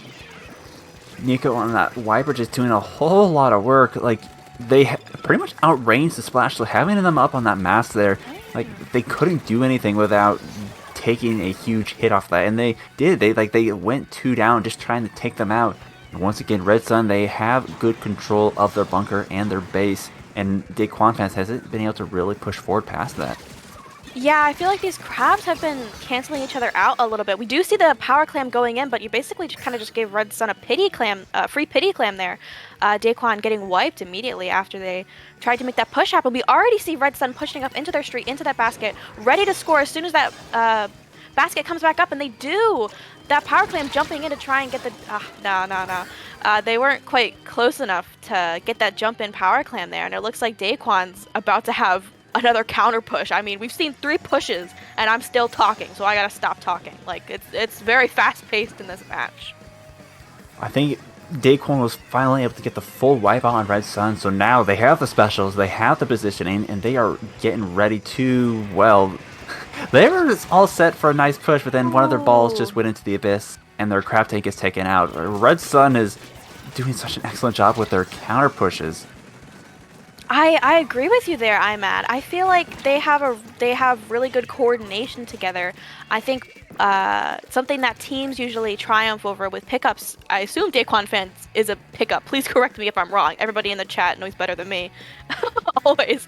But they can sort of collapse in on people as a unit better than pickups can, and I think we see that every time Daquan fans try to make a push. We are going to be going to overtime. This is the last chance for Daquan fans to bring this back. No specials online for either side, but Daquan fans do have a power clam and a little bit of follow-up left, but with all of Ink's Red Sun up, they have to pull them together, and they might be able to just do that right here. They're still alive and fighting. That trade with the Wiper is going to be huge, but they only have the 1 splash left. They're going to have to really rush that to get those clams in. Yeah, I thought we were about to see a repeat, and I was going to have to explain again how breaking the barrier works in Clam Blitz for our friends and family at home, but we didn't. The overtime did go into effect, but unfortunately, I mean, when it's that kind of high-tension point in overtime when you have to score right now or else you don't get the overtime, I mean, it can be tough to kind of make something happen off of that because the team knows you're desperate and they can capitalize off of that. Exactly. You got to keep your cool at it, even in the last couple of seconds. Yeah. It's Red Sun played cool as a cucumber. It really felt like they weren't even phased every time Daquan fans tried to make a push happen, and even when they did score, they were just kind of like, okay, and it was very admirable, I guess. So that is kind of ironic. Red Sun. Cool as a cucumber. Listen. We were talking about names. Like names that are consumable. Like, for example, Cherry Limeade. For example, McRib. I don't know if McRib is in Great White. We will see later. But Red Sun would make a killer energy drink. And they are bringing the energy in this set. Like, they are bringing that aggression. And again, as I've said many a times, and I'm sure you're all sick of me saying, they said, screw you to that triple splash. Even though they did have double splash themselves. But, like, that's okay. The Wiper's cool. So, balances out. I don't know. Yeah, I mean, they had the triple splash, but even 2 splashes, like, they took 2 of them to take down that Wiper, like, 3 times. So it just goes to show, you know, there's the matchups, you know. Yeah, you already know. Sort of not a wild card per se, but Splat Zone's Umami, I mean, it's is the newest map that we have in Splatoon 3. And I feel like people haven't quite found their footing on it yet. I feel like it's still, like I said, a bit of a wild card for a lot of people. Indeed, and we do have that dual zone, so it does make zones a little bit more tricky. And I think this what came out along with the update, so there are some interesting obstacles on the map. No poles, unfortunately. Yeah, I mean, unfortunately or fortunately there, it seems like Red Sun's gunning for that zone, and they kind of had the advantage here. The Stamper does unfortunately go down, but that still leaves up the 3 main painters on the side of Daquan. The Crab coming out, sort of pushing back people out of that right zone there, and picking off Silver. Another splash on the side of Red Sun. It looks like that was just a complete turnover. I mean, even with 1 down, they didn't let that 1 down situation momentum kind of stop them. No, they did not. And I love the fact that they basically said, we see your Wiper, we raise you a Splatana Stamper, and they're bringing the triple splash with that Splatana. But now Red Sun, they are back in control with the nice inkjet plays there. Yeah, and we see those strikes coming out, failing to neutralize the zone there, surprisingly. I feel like those are like pretty much half painted, so I'm a little bit surprised there. But the Crab finishing also on the side of Daquan, but they're still 2 down, and I mean, we see Nico on that Wiper kind of cleaning up, going into their spawn, getting that hammer. Unfortunately, kind of getting canceled by that Stamper there. Despite the hammer buff, RIP, listen. But I wonder if Daquan can still kind of make something happen here despite all this. I still have a little bit of time, but they do have, like, their first push to take the zone was fantastic, and maybe they're bringing that again right now. We see 3 members down off of Red Sun. They are so close to getting this zone back. It's just a matter because Red Sun, again, they're so good at their counter pushes. Like, they didn't let Daquan fans have the zone for too long. We'll see if Daquan is able to hold it this time. Yeah, I feel like that Crab on the right zone is very interesting, because I think it kind of cuts off a route for Red Sun to go, like, sort of at that drop area where you kind of sneak up on that left side. I think putting the Crab on that zone over there really stops them from doing that. And we see Silver here pulling out a Crab of their own, trying to contest. I think that is another Crab in top mid right there that we see. And an Inkjet from Crim coming out. I didn't even see that they moved into mid. And we see the entirety of Daquan go into that left zone, kind of holding on for dear life and managing to hold that zone. And it's going to be a 1v1 between this Splash and the Wiper, but we all know how that kind of ends here, because that Splash can outpaint the Wiper, and they're not going to be able to cap that zone in time. Well, sometimes you don't need to paint, you just gotta paint it with the ink, or I say the blood of your enemy Inklings. Yeah, for sure. I mean, we see Nico there. Unfortunately, I mean, Daquan did get the lead, but Red Sun has this whole bit of momentum kind of going into this. Even if they will pop 2 Crabs, because you know that they will. Both teams will. And we see the first, a Crab fight. We see Silver and a member of Daquan. Unfortunately, they did get picked off there on the side of Red Sun. And Beam here trying to kind of hold down the fort from the Daquan members coming in, but the zone goes down in the favor of Daquan. And none too soon. That is going to put some even more penalty for the side of Red Sun. And they weren't able to get through all of their penalty from last time, so they haven't been able to add any more points to their total. Red Sun, or Daquan fans, they do have that bit of a lead, but with a minute and a half left, they might have a good chance of taking this or keeping this. Yes, I saw that really good inkjet hit from one of the members of Red Sun, kind of helping them get back into mid there. They killed somebody on that top mid area, but it looks like Daquan still kind of has control of that left area here. We see that Stamper in mid does get picked off, and the Splash is still kind of holding on for dear life, jumps out. Very smart play for them, but the double Crab kind of coming out here, contesting different parts of the map there, but they both kind of end at the same time. The Splash on the side of Red Sun is, again, holding on for dear life, does go down on that Ink Strike. It's real scrappy here, I'm at. I don't know what's happening. Like, both of the teams are all over the place, and oh my goodness, like, they are so close to capping that, and I think it's a bit of a 1v1, and it is against the Splash and the Stamper once again, but will the Splash be able to hold out long enough to get the zone? They do take out the Stamper, or I'm sorry, the Wiper, but they aren't in control of the zone yet. But with 30 seconds left, just stalling it out is all they need, as they still have that lead. Exactly. I mean, it's really, really going to be tough here for Red Sun because they have to conserve their specials and conserve their own lives while still trying to contest the zone here because they don't have that lead. And when that crab comes out, you just are going to get completely mowed down. They kind of back up there, the crab finishes, but they really have to go and gun for that zone right now. Oh, the crab counter with the zip cast, and that's going to be 3 off of Red Sun. The last one is in their crab, but Daquan fans are going to be holding the zone and taking game 2. Yeah, I mean, it was really, really close there. I feel like it was truly anybody's game, but I think Red Sun just couldn't quite get the picks together to try and aggress the zone from the triple splash comp because it's just so much overwhelming paint. Like it's it's a lot. There's a reason why it's meta. It was quite a lot, and I think, again, they had so many good comebacks, and I think once again we had twice where it was just the 1v1 with the Stamper and the Splash. The first time the Stamper was able to come out on top, but that last time the Splash was able to hold out long enough to let their teammates come back. And when you're going up against the Splash and the Stamper, unless the Stamper is able to kill the Splash, Splash will win out.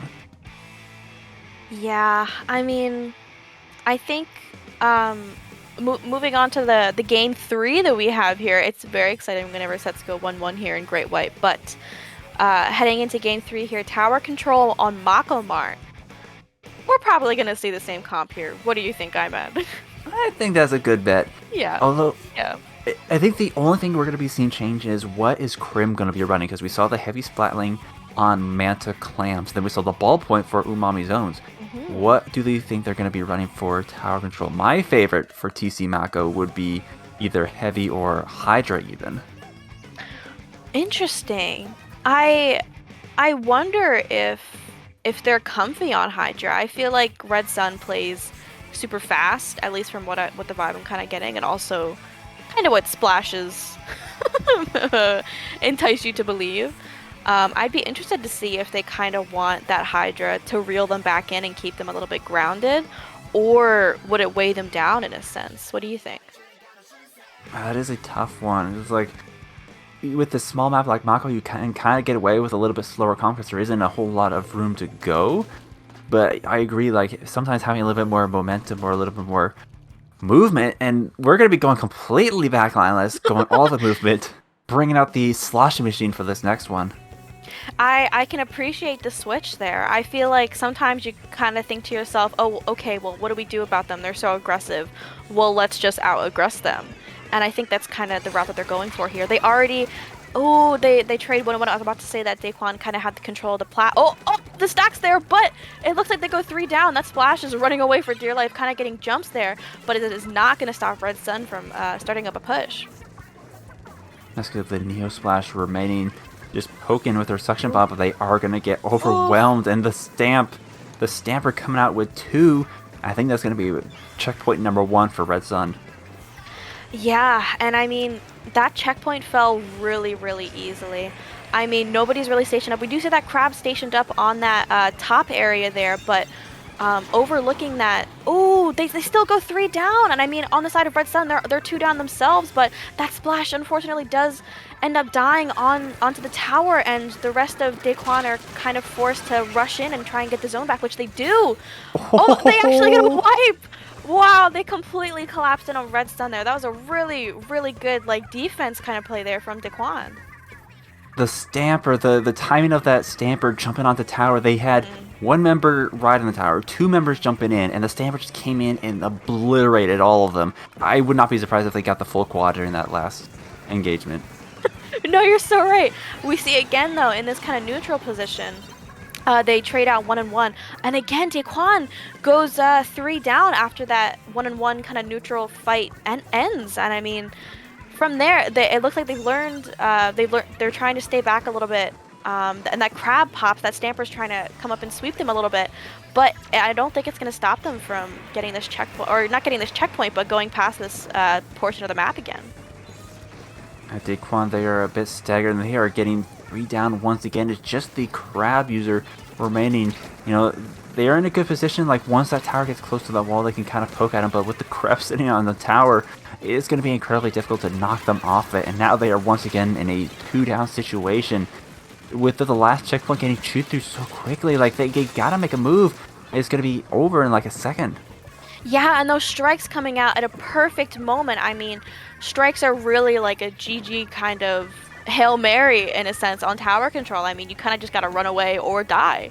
So I mean, that pretty much stopped Red Sun's push right in its tracks, but that doesn't mean that they can't do it again. As I say, that Red Sun does go 2 down though, which bodes well for a Daquan push coming up here, but I think they kind of got to get a little bit more map control before they can do that. Yeah, up until now, they've kind of been running to a bit of a wall that is Red Sun. You know, the couple of times they've been able to, or been trying to make that push, they would just go like so many members down. But with the 2 down off of Red Sun, they are now having that opportunity to push that first checkpoint. And, well, once again, they do lose several other members in the process, kind of stagnating that. Yeah, and I mean, they didn't quite get past that, you know, little area where you have to get, where you're sort of in the jungle, so to speak, where you are in a very skirmishy kind of zone into that second checkpoint. And I would say that arguably that can be the toughest part, especially when the opposing team has a Booyah Bomb.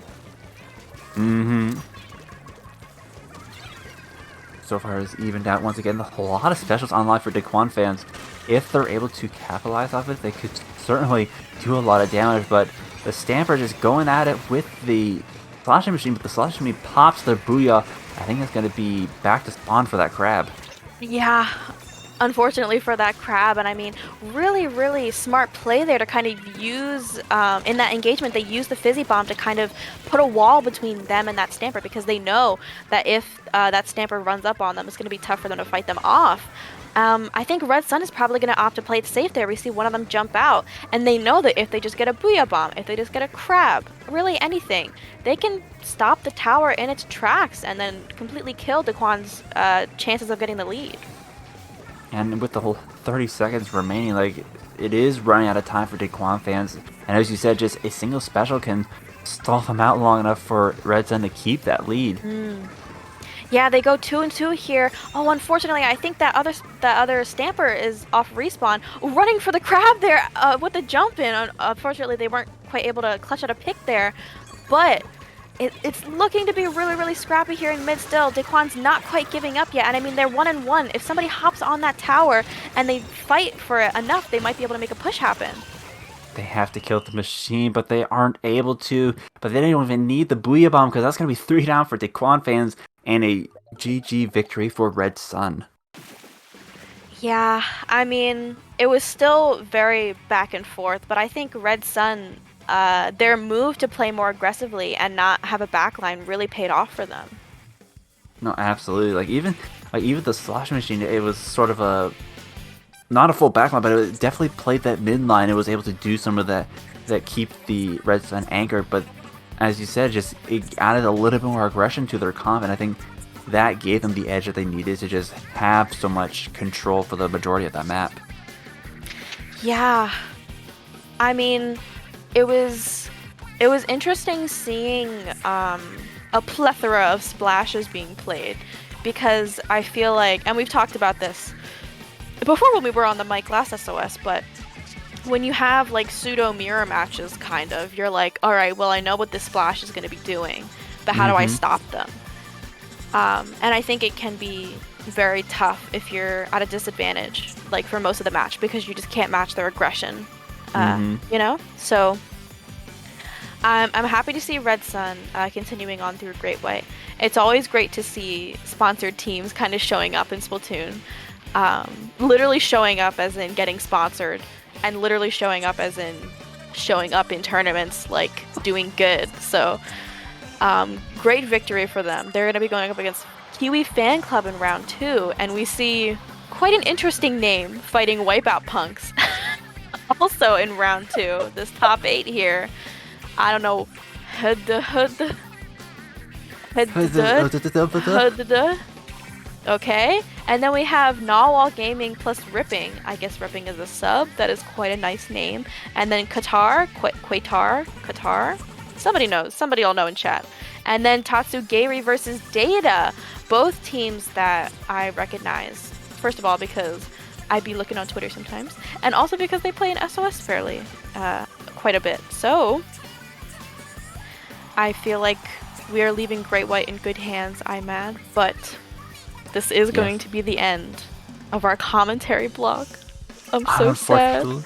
We will be passing off the mic to some lovely commentators. We won't have to figure out how to pronounce whatever that team name is facing Wipeout Punks. Yeah, maybe we should be glad that we're not queued up for this next block here. But where can the lovely people find you elsewhere, I'm at, if they would like to support you in any way? Well, you can find me in all the usual places: Twitch, Twitter, and YouTube at IMADGamerII. I have gone back into streaming after a bit of a month hiatus to focus on my YouTube, so definitely going to be doing some future tournaments, possibly SOS. We'll see. Okay. I saw y'all's team's Twitter, because sometimes I look at people's Twitter profiles and I like to see what's linked in their bio. I saw it. Cute logo. I will be watching. I'll be watching. Indeed, but yes, where can the good people find you? Well, the line that I say a lot is occasionally in the SOS help desk, because I am one of the lovely head TOs for SOS, but you can also support me if you want to like follow me on Twitter at Tubnug. Like that'd be totally cool. But that is pretty much it. That is all the places that I am. So definitely recommend Drop It Follow. She's kind of a big deal. Wow. Oh my goodness, Ivan, you flatter me so. But anyways, that is going to do it for us. We'll come back with some more Top Cut, but it will be for another set of commentators. So stick around, stay tuned, and thank you all for watching. Yeah, thank you.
Hello and welcome back to Swim or Sink.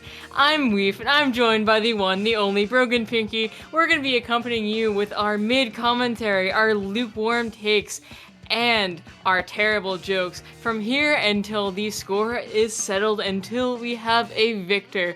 Now, right now, how are you feeling, Pinky? I'm feeling pretty well. I mean, it's been a while since we've had the Weef Pinky duo on commentary, so it feels like good to be back. It like feels like a while. It feels like a while, but we're getting right back into the action here with top 8 of SOS Great White. We're here with Hehdhdud versus Wipeout Punks here to kick off top 8, and we're going to be starting things off on Rainmaker Undertow. But Weef, you have any thoughts about this matchup? I don't. I did see though that the team whose name we couldn't decide how to pronounce, or Hehdhdud or whatever, had some pretty stacked players on their roster. So Rainmaker Undertow is a very interesting map, and I'm very interested to see how these players fare on it. Yeah, I mean, Rainmaker Undertow is definitely a solid map, but we already see Wipeout Punks having a very interesting comp here with, the Nouveau Try, Inkbrush Nouveau, and the Stamper, very aggressive QR comp compared to Hehdhdud, which is running a much slower paced comp with both Splashers, the Machine, and the 96 Deco. Yeah, no, it feels like Wipeout Punks are kind of running what the meta is slowly shifting into, with a lot of we've seen a lot more Stamper lately. We've seen a lot more Try Nouveau lately. But despite that being the new meta, Double Splash is gonna be able to take the first checkpoint here, and they still have Steam to go. That Kraken is going to pave a way to get all the way down to 25 points, and even though they do go down, Hehdhdud still has a very strong presence, or at least they did. I mean, this 96 here can survive for quite a long time if they play things right here and just be a big nuisance. They do go down eventually, giving Wipeout Punks finally the chance to breathe and decide how they are going to retaliate. Yeah, but I'm sure Hehdhdud is not going to complain. They got to push down to 23 in under a minute, which already bodes well for them for the beginning here, but Wipeout Punks with their comps, able to play very fast, very aggressive here. Should the momentum ever be on their side, it's just about getting that momentum. Crab is able to get a pick for Hehdhdud there, and that's going to stop Wipeout Punk's approach a little bit, but there is another Crab coming out on the snipe area to try and pick off another, and we're just in a neutral state right now, and Wipeout Punk's just trying to get in as best they can. Yeah, we see Xena and one of the other players on Hehdhdud over there trying to, play around that right side there where they get some picks. But Wipeout Punks is with that Stamper, with the Zipcaster, kind of paving the way for them to move forward here. But things are not quite as simple as that. There's, Undertow is a very interesting map that is just so split. You can have one side completely under your control, and then there's other players on the other side, which makes it just kind of difficult to get it all wrangled in, unlike the other maps, which are a lot more straightforward. But a beautiful Stamper direct leads to a 3-down situation, and it looks like Wipeout Punks are going to be able to get this checkpoint, at least if this 96 isn't in the way. Yeah, Wipeout Punks couldn't quite get that wipeout, true to their namesake, but they're here ready to aggress. There's a Zipcaster online, and Soda is on the field. Soda's going to get popped, Hammer's going to get popped, trying to support this Rainmaker here, and Hehdhdud trying to drop onto them, but they're too dead right now. They are able to stop the lead, though, right at 25, right before Wipeout Punks can get there, but Wipeout Punks still in the area. They just have to win this fight, but that's definitely easier said than done. This Brush tries to go behind, but doesn't get a pick, and Hehdhdud is successfully able to jump the Rainmaker off the map and defend their lead for just a little bit longer. Yeah, and I mean, though it looks like Wipeout Punks still has a really good control of that pedestal area. Moving forward even further, though, that Brush is going to do what Brushes do and just really push the front lines forward. They did have to run back to grab the Rainmaker, but it's not slowing them down all too much, though, with half picking out the Rainmaker. That's going to slow things down even more. 2v3 on the field here. This machine is that's not a machine, that is a Tri-Slasher going to be forced to take some fights. Does get a trade, and that does look like Wipeout Punks are going to be pretty much stopped in their tracks there. Yeah, a little bit disappointing for Wipeout Punks there. They had a lot of, they had so much momentum on their side, but just a few players from Hehdhdud were able to slip behind and pick that Rainmaker in a key moment, and now Wipeout Punks only has a minute and a half to get that Rainmaker pretty much back to where they got it, but even further, which is definitely a tall order. But I mean, we've seen how good they are at aggressing when they have advantage, so they just have to play to their strengths, trying to get a pick. But Hehdhdud does have a Kraken in the wings being held by this 96 Deco that can definitely be popped and try to ruin Wipeout Punk's days. The Zipcaster is not quite able to get it, and Wipeout Punk's kind of running out of resources here. They're just burning them all in the neutral, which is not going to bode well for their push. Resources, many people say that time is a resource, and time is starting to run out. We have 1 minute left in this match, and as Wipeout Punks is starting to move forward, they do go 2 down, and Hehdhdud just has a lot of specials on their side, but Captain Happy there on that Brush, gonna go and get 2, which is basically a pretty big saving grace for Wipeout Punks. It gives them a chance to go back into mid, and, really stalls it out. It gives them another chance to get into neutral and try to push it into another advantage state here, but once again, time is running out. With such a close lead here, it's really hard. Really would be a heartbreaking loss. So they really want to take it back in this last few seconds. I mean, it's gonna come down to the wire. We have 20 seconds left before overtime, but right now it's Hehdhdud with a lot of mid control. A lot of that is painted in their color. Wipeout Punks not really able to establish much. Tri-Strikes are gonna come out and force the pop in the favor of Hehdhdud and force Wipeout Punks away from it. And there's only 10 seconds left in the timer. They have the Rainmaker, but they're running it backwards, trying to keep it safe. Hammer is already burnt. They have no specials to their name, and Kraken is online for Hehdhdud. It can very easily pick off the Rainmaker, so this is going to come down to the wire for Wipeout Punks here. Are they going to be able to break out of this neutral? It's looking for carries for them right now. Cooler coming out, finally a special we see, but they only, they're burning half of their of their timer away, and that crab is going to make it even harder to push forward. They have about 15 seconds left to be able to make it all the way to 23 points and below, but with a crab coming out on their side and the brush pushing forward as brushes often do, it looks like they might have a shot here. But that timer is taking, pressure is on. Tri-Strike's coming out, forced to move up again as the Kraken comes out. They're getting collapsed on from behind. 5 seconds left on that Rainmaker timer, and that's going to be it as they get picked off by one of the splashes.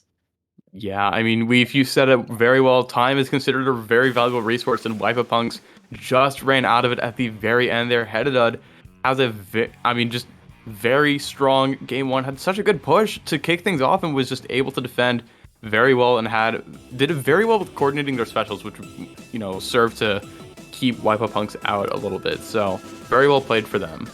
Absolutely, and I'm excited to see how these two teams, as you said, very, very close game. I'm excited to see how these two teams fare on a map that I think we can both agree is a very good one. Oh yeah, I'm a huge fan of Mincemeat Dolphoncino. Across all 4 modes, it is just amazing, and Clan Blitz, I would argue, is the strongest mode, just because of it just feels so liberating. But there is some difficulty with pushing a little bit because that basket is very far away. So you have to have a very coordinated team effort, and we saw Hehdhdud do that really well in the first game. So Wipeout Punks definitely has their work cut out for them. But like we said before, these two teams are very evenly matched. They're definitely able to challenge each other very well. So only time will tell which team is going to come out on top. We did see Hehdhdud, like you said, take advantage more of the advantages that they did have. They were able to push them further. It felt like Wipeout Punks felt like kind of slippery, like they tried to push and tried to take advantage, but nothing really ever stuck. So hopefully they can make some really good clan pushes stick. I know that a good clan push is one of the most satisfying things to watch in this game, and I hope we see a lot of that from these two teams here. Oh, absolutely. A good clans push is just, it feels so suffocating in the moment, but just watching it happen is just a joy to see all the elements come together, and we might see just that. Let's see these comps here. It looks like we have some TatsuGAYri and a 52 gal online for Wipeout Punks, and Hehdhdud not trying to mess with success here. They're just putting another crab on their roster as opposed to the Neo Splash. Yeah, crab is going to be very, very powerful here. This map has great sightlines, which is why so often you do see backlines. Of course, none in this game, but the crabs basically form one on their own with a lot of versatility and a lot of pressure. We already see on the right a crab coming out from Hehdhdud, putting a ton of pressure on the ramp. Picks coming out from both sides, actually, as the Tetras are going to be pushing in, picking off that 96, and going to be looking to advance, actually, onto their plat. Going after Violet there, it just putting so much pressure and pushing forward, but it doesn't look like their team is following up on that much. They were kind of alone out there, and that is going to be punished upon as the 96 comes back in, and now Wipeout Punks are 2 down, giving Hehdhdud a great chance to rebound from that potential push. Yeah, exactly, but Wipeout Punks still playing fast and aggressively, so even if they go down, they're going to come back pretty quickly, especially Captain Happy on that TatsuGAYri, but there they go down right now, and currently there's a crab on the mid spinner, which is patrolling so much area. It gets the pick on the 52 gal, and all of a sudden, all of Wipeout Punk's plat is in control of Hehdhdud right now. They're trying to get it into the clam, into the basket, but they get splatted right before they can make it. The power clam on the lower level, and Wipeout Punk's able to just barely defend that push from Hehdhdud, at least for now. Yeah, gorgeous defense here, but as we say this, we see Xena absolutely pop off, getting a triple, making a massive open for the team. Now we see the crab tank charged. Looks like the Stamper was in Zipcaster and just trying to hold on any way they can, but the Kraken does look like they were trying to get up, but did fall off. A really nice opportunity for a push there that hasn't been seen to fruition yet, but they still have plenty of time left in the clock. We're 2 minutes in here. No team has pushed yet, but with the Bria Bomb coming out and 3 power clams on the board, Hehdhdud is starting to make their way onto Wipeout Punk's flats, and if they manage to get this push started, it's going to steamroll. Yeah, Hehdhdud has so many clams. Their machine did go down, which drops one of their power clams, but still 20 points worth of clam power Stan, though, is able to camp that jump, is trying to zip caster for that crab. Gets the second pick, and all of a sudden, Wipeout is starting to open up. Hehdhdud just a little bit here. But Hehdhdud is able to break the basket of Wipeout. I'm assuming, yeah, they were able to get behind onto the enemy plat while Wipeout was, so consumed with taking over the enemy plat, but that means Hehdhdud only got one power clam in, and Wipeout is positioned to get a much greater push here. Just one more clam to get the lead, and they have to get into this basket and hopefully try to extend it, but they're not quite able to do it, and the lead by this limited margins once again goes to Hehdhdud. Yeah, but it's by no means a stable one. We're basically back to square one. The only thing that Wipeout needs to do to get that lead back, or get it in the first place, is to score once, and they still have a very strong presence in Hehdhdud's plat here. We really are seeing how well these teams are matched, and that, I believe, was a power clam jump in. They are all the way down to 48 points on the board. They are forced to retreat pretty hard here, going 2-3 down, but that's certainly a much better push than we've seen all game. Yeah, Captain Happy using that reef slider to get the jump in was, already showing much better coordination with their specials from Wipeout than we saw in that first game, but Hehdhdud quick on the response here. They lost the lead for the first time in the set, and they're not happy about it. Taking so much control of Wipeout's plat. Here comes the Kraken, just trying to displace Wipeout as much as possible and provide an avenue for the power clam to make its way into the basket. There we go. Hehdhdud jumping another one in, gets it down to 50, but one clam short away from getting this lead. Wipeout gets the titular Wipeout, and Hehdhdud back to square one with just a minute left on the clock. When Kraken first came out, everybody was talking about, oh my god, you can just get a free clam jump in. That's so broken.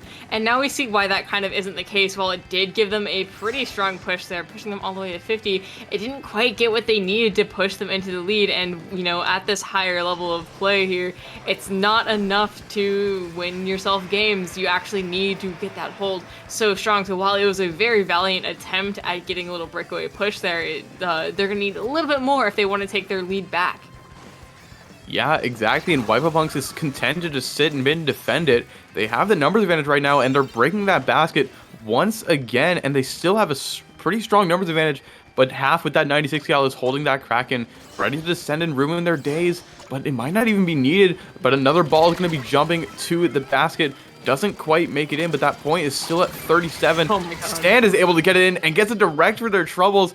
That point total is now at 17, and Hehdhdud does not have a lot of time remaining. They just have the 20 seconds of overtime, and their power clam carrier is very far away from the basket.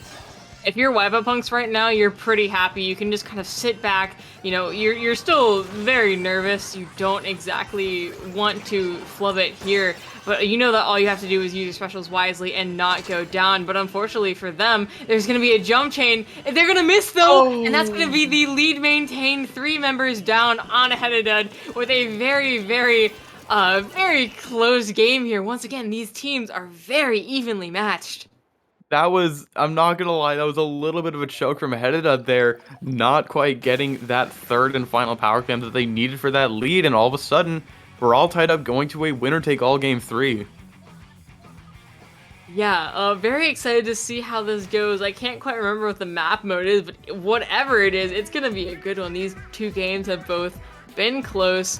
We've had some awesome moments. That triple from the splash there was very fun. Oh, it's a classic. Splatoon's Hacklefish. It's the day one classic. I feel like, if anything, though, opinion on this map mode has kind of gone down as time has gone on, but it's timeless as always, just because it's Splatoon's Hacklefish, and it's pretty easy to break out of lockouts, which is somewhat atypical for zones in this game. So, that's probably why it's so beloved, because lockouts don't really exist on this mode if you try to push in too far, and Wipeout's whole strategy seems to be pushing in aggressively, so that might well backfire on them. Yeah, the name of the game is who can hold a comfortable push, but, be able to back out. It's, like you said, opinions have gone down on this map. I feel like mostly because people realize that it's just one big choke point in mid. It's like mincemeat, but not as bad. You actually have a viable flank route on both sides, I guess.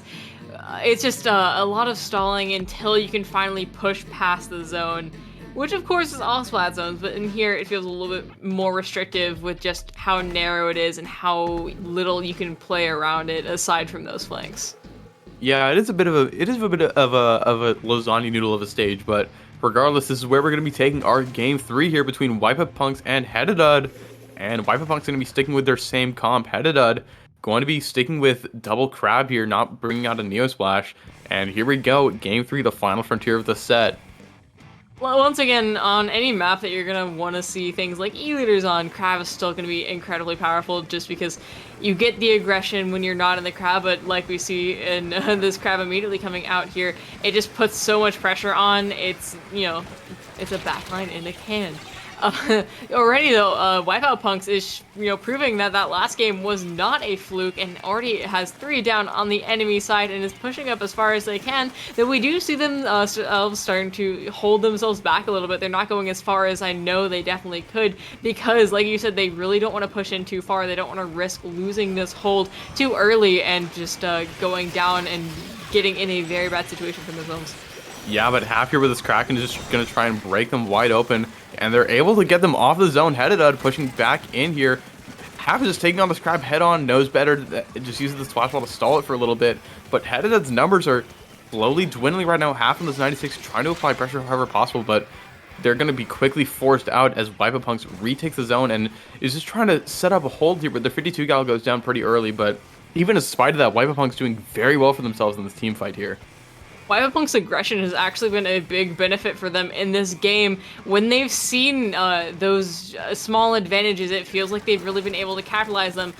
Pushing up into not only their plat, but just being able to push past the zone in those pivotal moments is crucial to just not get stalled out and have a game where you're just trying to paint over the zone for each other for 5 minutes. So, I mean, here it's just the timer is ticking. We have about 15 seconds left until Wipeout Punk's KOs if Hehdhdud does not have a response. It doesn't look like they have any specials on the board, but one of the members of Wipeout Punks did just get picked off. Half here is jumping in, Kraken at the ready, and the zone is very well contested. I would not be surprised if it got capped in the next few seconds here. Yeah, Hehdhdud finally got the specials that they needed, but Wipeout Punks got a pretty solid lead at 14. I think it's the biggest lead we've seen all set, in fact. At least the biggest disparity between team scores, but Hehdhdud out of that penalty themselves, and Wipeout Punks doesn't really have that strong of a retake special. They have just a Crab that they can use. But, I mean, they're still going to be waiting on that Zipcaster. Zipcaster finally online here with the Stamper. But Wipeout Punks doesn't really seem to need it. Zipcaster's going to be popped pretty late. Going to try and hunt for this Crab and just displace a little bit. And in the meanwhile, Wipeout Punks is able to push through the fire of it. And Wipeout Punks is turning this team fight on its head, up 3 against 2 against Hehdhdud. And sort of, you know, mitigating a lot of Hehdhdud's push right there in just one fell swoop. It's really been impressive from them. Kind of the exact opposite of what we saw in that Rainmaker game. They've been able to really take advantage of when they have those good game states.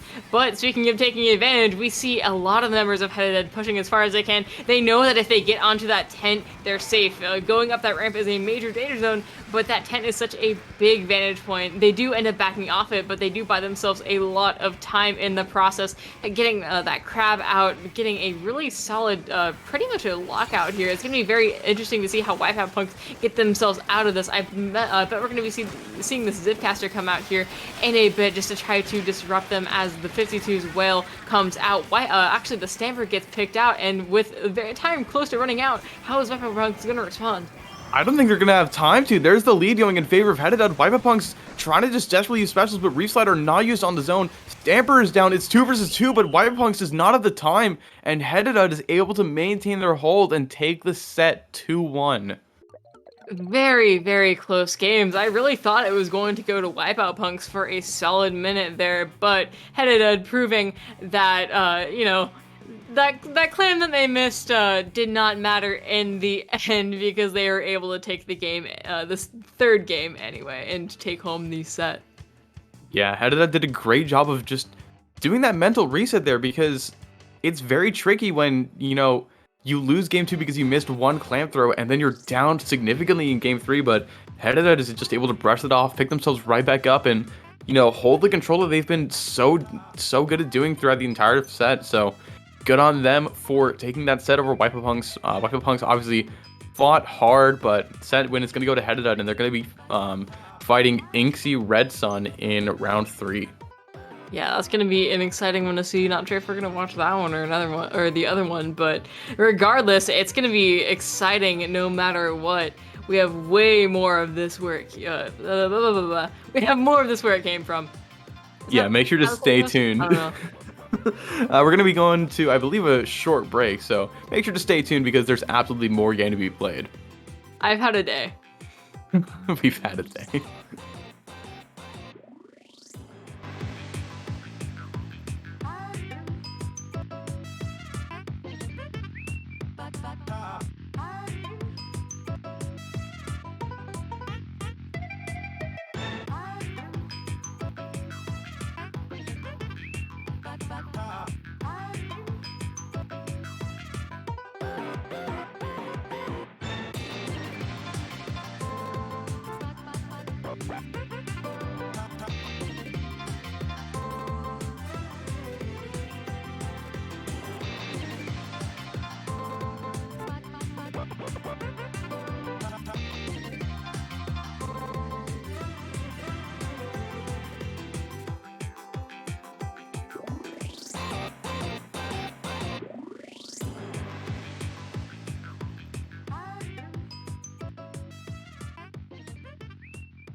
Hello everyone and welcome back to Swimmer Sync 106. I am Broken Pinky, joined here by Weef, and we are back here for top 4 between Narwhal Gaming plus Ripping and TatsuGAYri.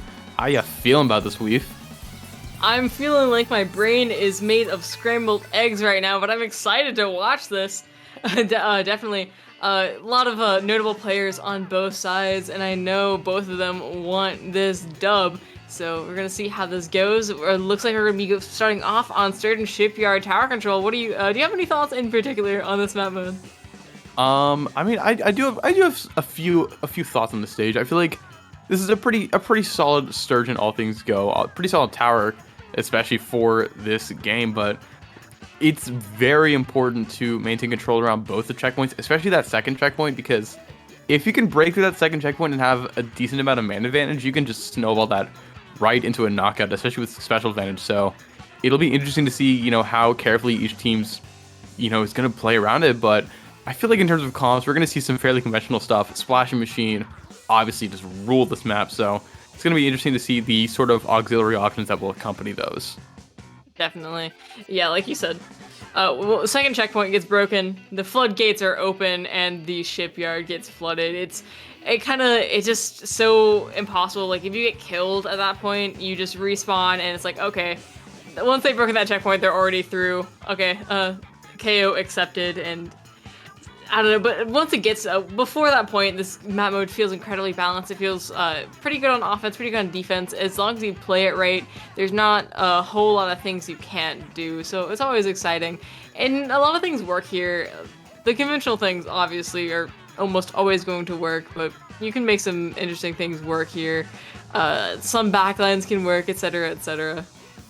Yeah, I mean, there's a lot of options that can work on Sturgeon. I feel like just pretty much every weapon archetype has some sort of function on this stage just because of how it's designed. So I always find it interesting to see how the teams, try and fit their comp around the stages, but I feel like with Sturgeon, it's pretty easy to just splash on what's good and just have it work well with the stage itself. So we might see that very shortly as we hopefully quickly head into the game. Crab Tank on tower control in general is always going to be a banger, in my opinion, just because how much area you can control. If you can set up a crab while you're, getting a checkpoint, or while you're defending a checkpoint, it just gives so much value in those specific circumstances. It lasts for the exact amount of time you need it, really. And as we go into this game, we're gonna see if we see those flashes and if they use their crabs wisely. Ballpoint, yo! Let's go! We see a ballpoint splatling on, I believe, the side of TatsuGAYri. Yeah, there's that confirmation alongside the TatsuGAYri. So TatsuGAYri clearly playing a very fast-paced comp. Lit Blue Rocker also rocking that machine that we talked about a little bit earlier, and we're also seeing T-Tex in this lobby as opposed to the more generally preferred Neosplash, which is always interesting. But Narwhal Gaming running pretty much what we expected, very standard splash machine comp with a stamper alongside it. Narwhal finds themselves in a somewhat favorable situation, opts to ride the tower for just a second, but ends up backing off regardless. They are at a slight disadvantage here, having one of these members going down. Already popped a tri-strike that didn't seem to get much value, and already Baja on those touchers going in trying to get picks. It's 2-2 on the field, but TatsuGAYri has specials on their side, and teammates coming right back in, going to get collapsed on the machine, picking off the ballpoint. It's a bloodbath out there, with Narwhal maybe finally getting the advantage they need with a 2 down on TatsuGAYri. Yeah, Narwhal Gaming plus Ripping just has so much of mid painting in that shamrock green color, and TatsuGAYri doesn't really have a whole lot of control here, but they're trying to go behind the tower. Lit Blue has that Booyah Bomb that they're going to throw right in mid and just try and force Narwhal Gaming away from that tower and force them back into mid. And it's somewhat working in their favor, but now they're 3 down as soon as I say it, and that T-Tech being forced right out of the way, and Narwhal Gaming right back on that tower. The T-Tech really wants to stay alive here. They do have those tri-strikes that they are going to opt to use. However, that Stamper over there looks like it's going to get a lot of value, getting 2 down and still for its life. It's just kind of looking really hard for TatsuGAYri to respond to this in general. Inkjet's going to come out, but the Crab Tank is going to mean it can't really approach. It can't really do all that much. Does get a pick, crucially. But like we said, once you get this in the checkpoint, if you're not able to defend it, it's going to be very difficult. But with a wipeout, it looks like the stakes are finally a little bit lighter for TatsuGAYri, as they're no longer worried about getting knocked out in the first 2 minutes. Yeah, TatsuGAYri finally starting to regain some resemblance of control in this game. They have that tower in their possession, so they have a little bit of special advantage working in their favor, and they have a few specials online. There is the resetter that's going to come in along with the tri-strikes. But, I mean, they're burning a lot of their specials before they even make it to that first checkpoint. But in doing so, they've scattered Narwhal Gaming pretty effectively. And there's that first checkpoint falling in their favor. But the tower is pretty unprotected by TatsuGAYri right now. So Narwhal trying to just pick them off and get him out. Beautiful pick by the Stamper. I guess the double Baja gets blasted. And, TatsuGAYri forced back into their spawn. And this Stamper is wasting no time on pushing up. They have their Zipcaster ready. They're going to be keeping this Tetra at bay, getting the pick finally, and opening up so much space for their team. Already riding the tower. They have their Zipcaster still just kind of holding it for an optimum time. There we go. The Zipcaster coming out. Specials popping left and right. I saw some tri-strikes out there trying to stop the tower, but as it approaches 10 points, it looks like they're going to get stopped right at the brink of knockout yet again. TatsuGAYri once again buys themselves a little bit more time before getting knocked out, but as the timer ticks down, as the points get closer and closer to the knockout, TatsuGAYri really wants to respond in a significant manner here. They want to start breaking checkpoints. They want to start getting a serious amount of control if they want to take this game. Yeah, I mean, I don't really know what's going wrong for them here, but Narwhal Gaming has just been in control for a lot of this game here. TatsuGAYri trying to respond just a little bit. That machine is going to be the tower rider, gonna pop that Booyah, but they don't really have a numbers advantage, and I don't know what it is. Maybe it's their comp, maybe it's their strategy, but I think it might just have to do with fast teams not working that well in Sturgeon just because of how long the respawn time is. So it could be a combination of a lot of things, but regardless, TatsuGAYri just desperately trying to find something that works, and they have a minute left to do so on this game. I mean, they're holding it pretty well at this single checkpoint, but it seems like they're really, really struggling to get it further. And as I say that, it is only Lit Blue left in mid to try to hold any control that they can and, you know, to pray that they don't get wiped out and lose all control.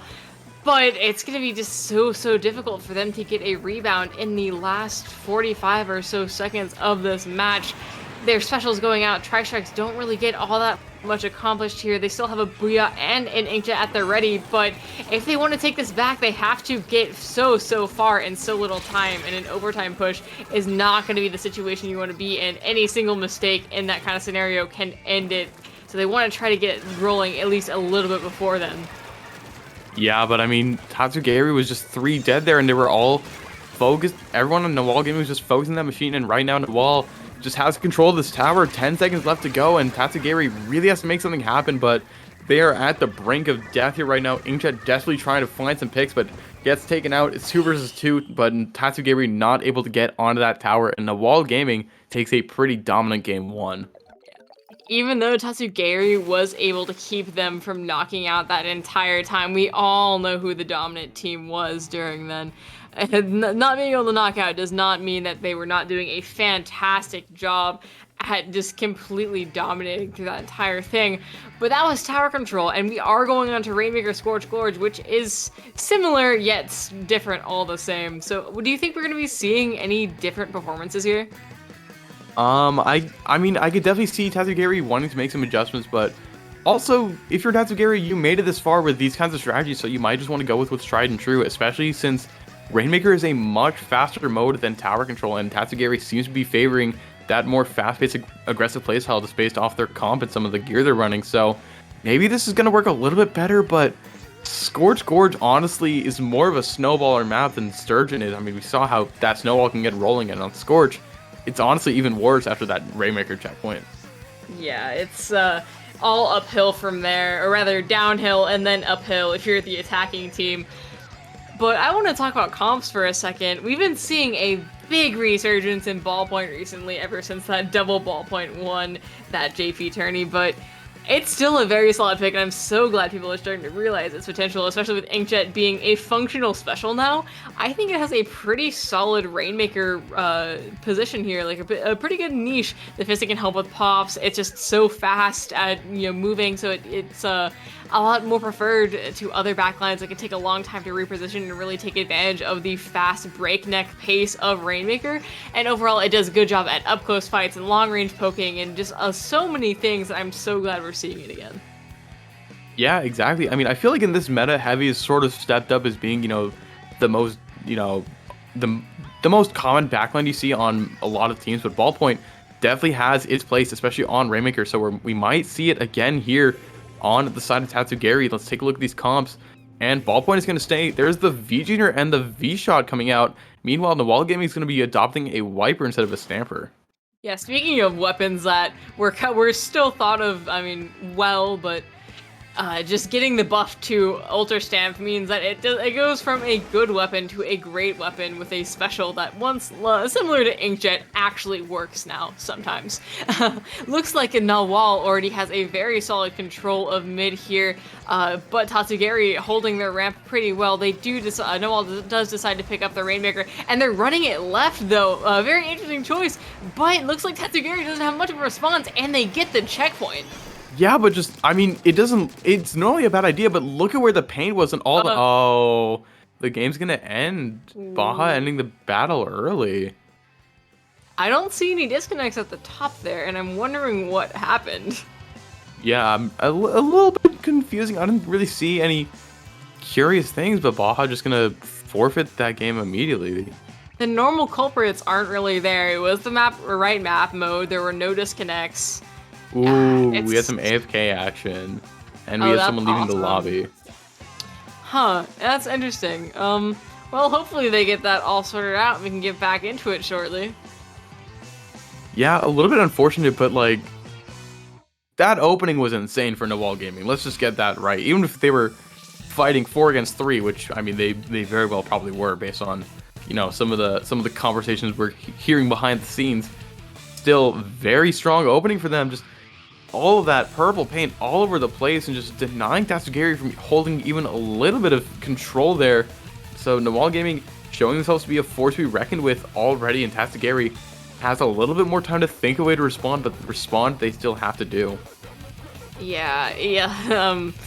Hopefully they can respond with their 4th active, but we'll see. Yeah, no, it's just like a 1 in a million like lottery ticket push there to be able to get it through the left. But I mean, that's discounting it for Narwhal's skill there. There's a lot of skill in execution, but I don't know, it's just something you see. It's like I don't know, what's something that's rare? I can't 4-leaf clover. I'm scratching my little chin trying to think of it. Like, what's not rare is this game too we're gonna have between Narwhal Gaming and TatsuGAYri, which is right here on display for your screens, right here and now. Here we go. Thankfully, looks like they've sorted their situation.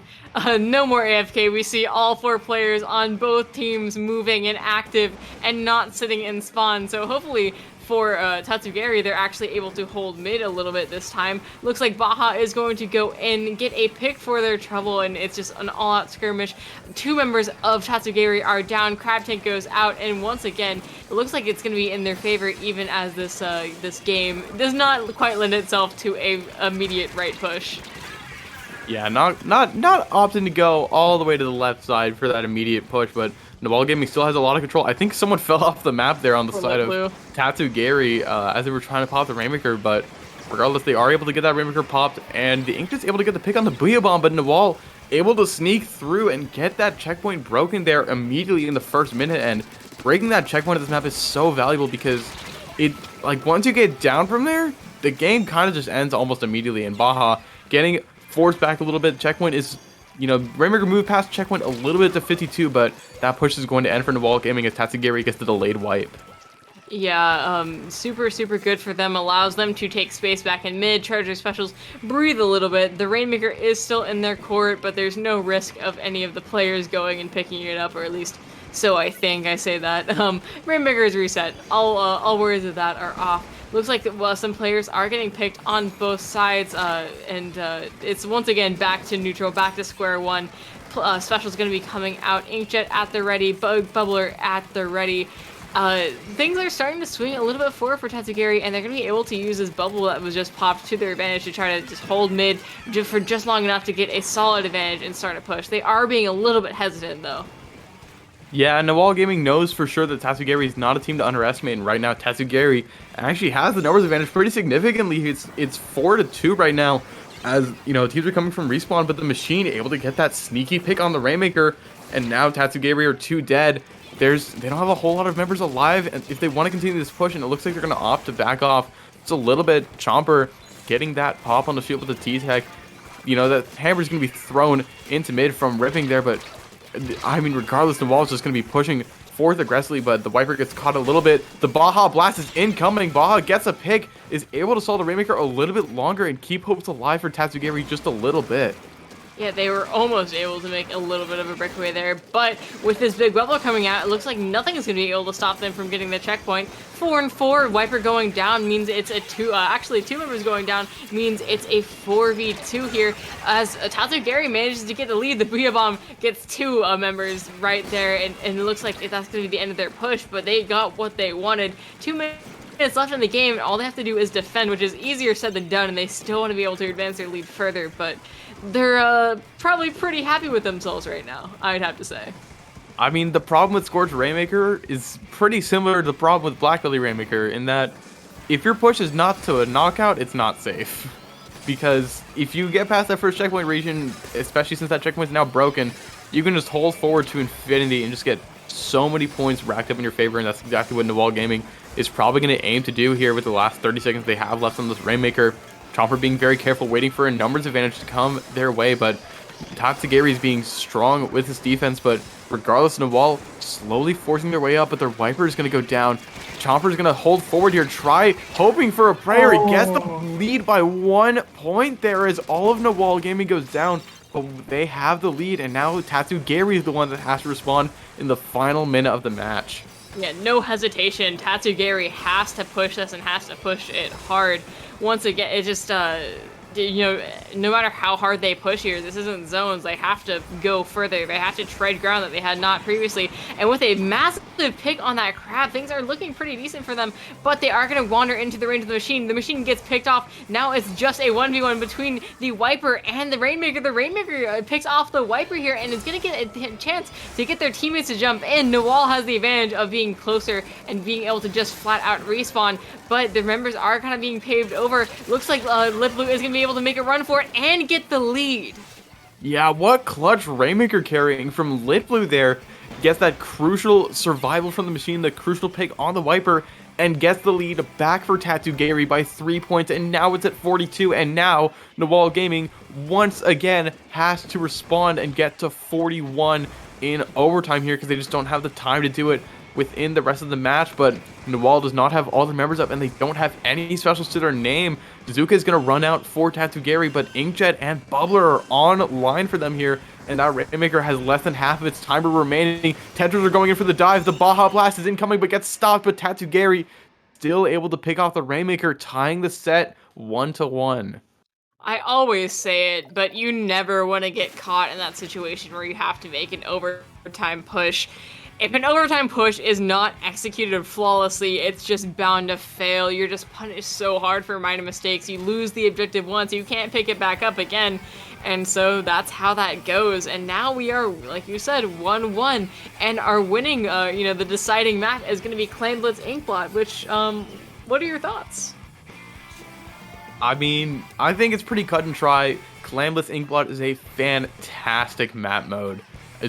I'm a huge fan of it. I'm happy to see it always, and it's just so nice. It feels like the true, it's the true endpoint for Inkblot, because you see zones and you see Rainmaker and you're like, this map sucks, and then you see it on Clams and Tower and you're like, wait, I can retreat. This map actually functions now. It's so nice, and it's nice to see it, and it's nice that a lot of competitive players seem to really like this map, and so this map is pretty well developed in those modes.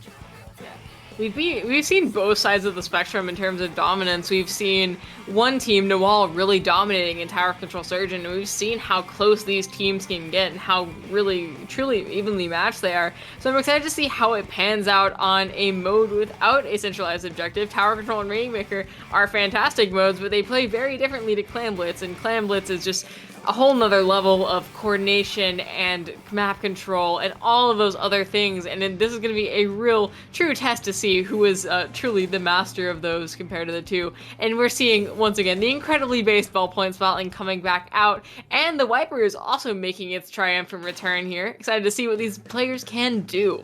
Yeah, I'm pretty sure all the comps from both teams are going to be staying the same. Narwhal Gaming obviously not happy about that result from game 2, considering how dominant they were in game 1, so this is their chance to really bounce back and really prove their mettle, and they're starting off in a big way. Look at how fast they're already on the enemy plat, building a power clam immediately. It's been 20 seconds, 25 seconds, and Narwhal Gaming already broke that clam basket. Unbelievable aggression from Narwhal Gaming. That hammer was absolutely fantastic and did a great job at cleaning up some of those members. They unfortunately, despite all the picks that came out, were not able to push back 80, but if they can just remain and continue to live in TatsuGAYri's walls, it looks like they're going to be able to get another push. Just have to make that map control. That's what the name of the game is right now. Ray's just got the most casual triple I think I've ever seen, getting a very nice double with the crab, not quite having enough time to score another clam, but just gets an easy pick on the Tetra. That is not easy to do, but Ray's made it look just that, and I mean, the momentum is firmly in the side of Narwhal Gaming. They've been so strong in their openings here, but they just have to maintain it and have to, keep up the pace here for the next 3 minutes 45 seconds, which against a team like TatsuGAYri is not going to be easy to do. I mean, you say it's pretty solidly in Narwhal's favor, but at the time that you said that, it was pretty, all of the map was pretty, I'll say it for you, it's green, I guess. Whatever. I win. Anyway, though, once again, it's back to being green. 2 down on the side of Narwhal Gaming, as that Wiper is going to get cornered by that ballpoint, by that shot.